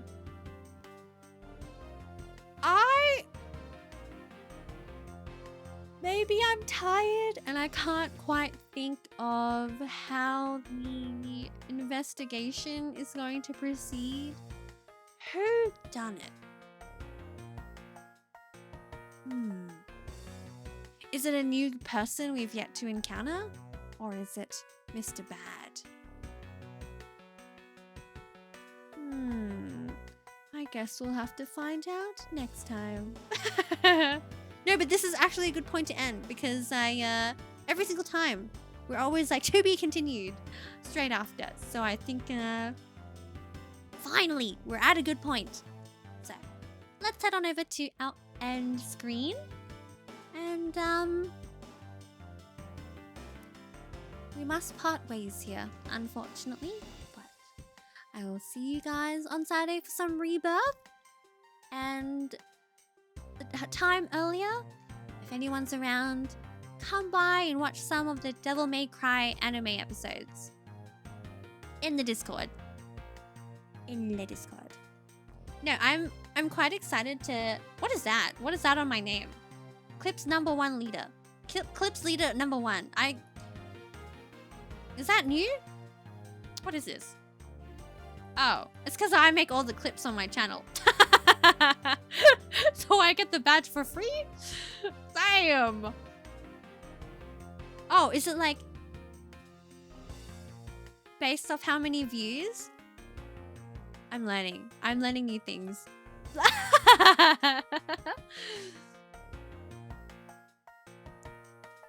Thanks for the stream. As always, thanks for coming by. No, it is lovely to have you along this journey and experience. And I think this is one of the main things I like about streaming is just sharing all of these shenanigans together. Even if you yourself wouldn't play it, I appreciate you for coming in and for watching all the games that I stream here on this channel. I'm trying to clip, but it's hard to find a good out of context mix. I'm quite tame, Yui. I'm quite tame. Other than that one Valorant clip where I'm like, I'm flashing.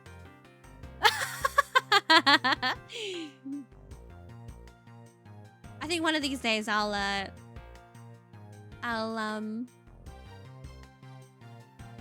flip up.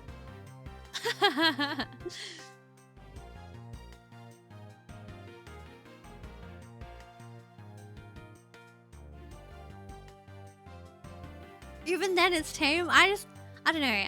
I wouldn't know what's not tame to say or like to blurt out, really. Sometimes I think if I say things, I like maybe I fear of being embarrassed. But at the same time, what's it to be embarrassed about? I'm human. Wait, you're human.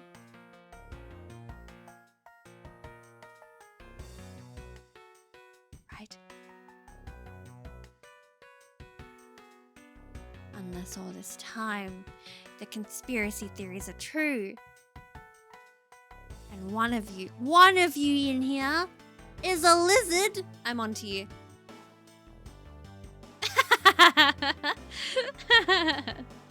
But no, I will be around on the weekend. And I'm going to cry with the mini games in that game. Good night. Have a good night. As suspicious. Wait, pause. What if I did that in like a suspicious?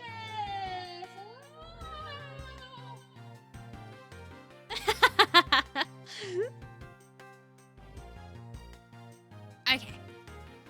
I feel like we should just have a full-on just chatting scene time at the end of the stream.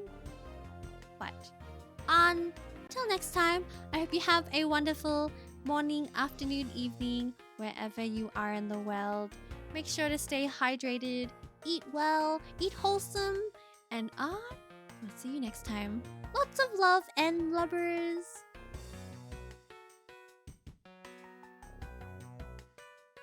Good night.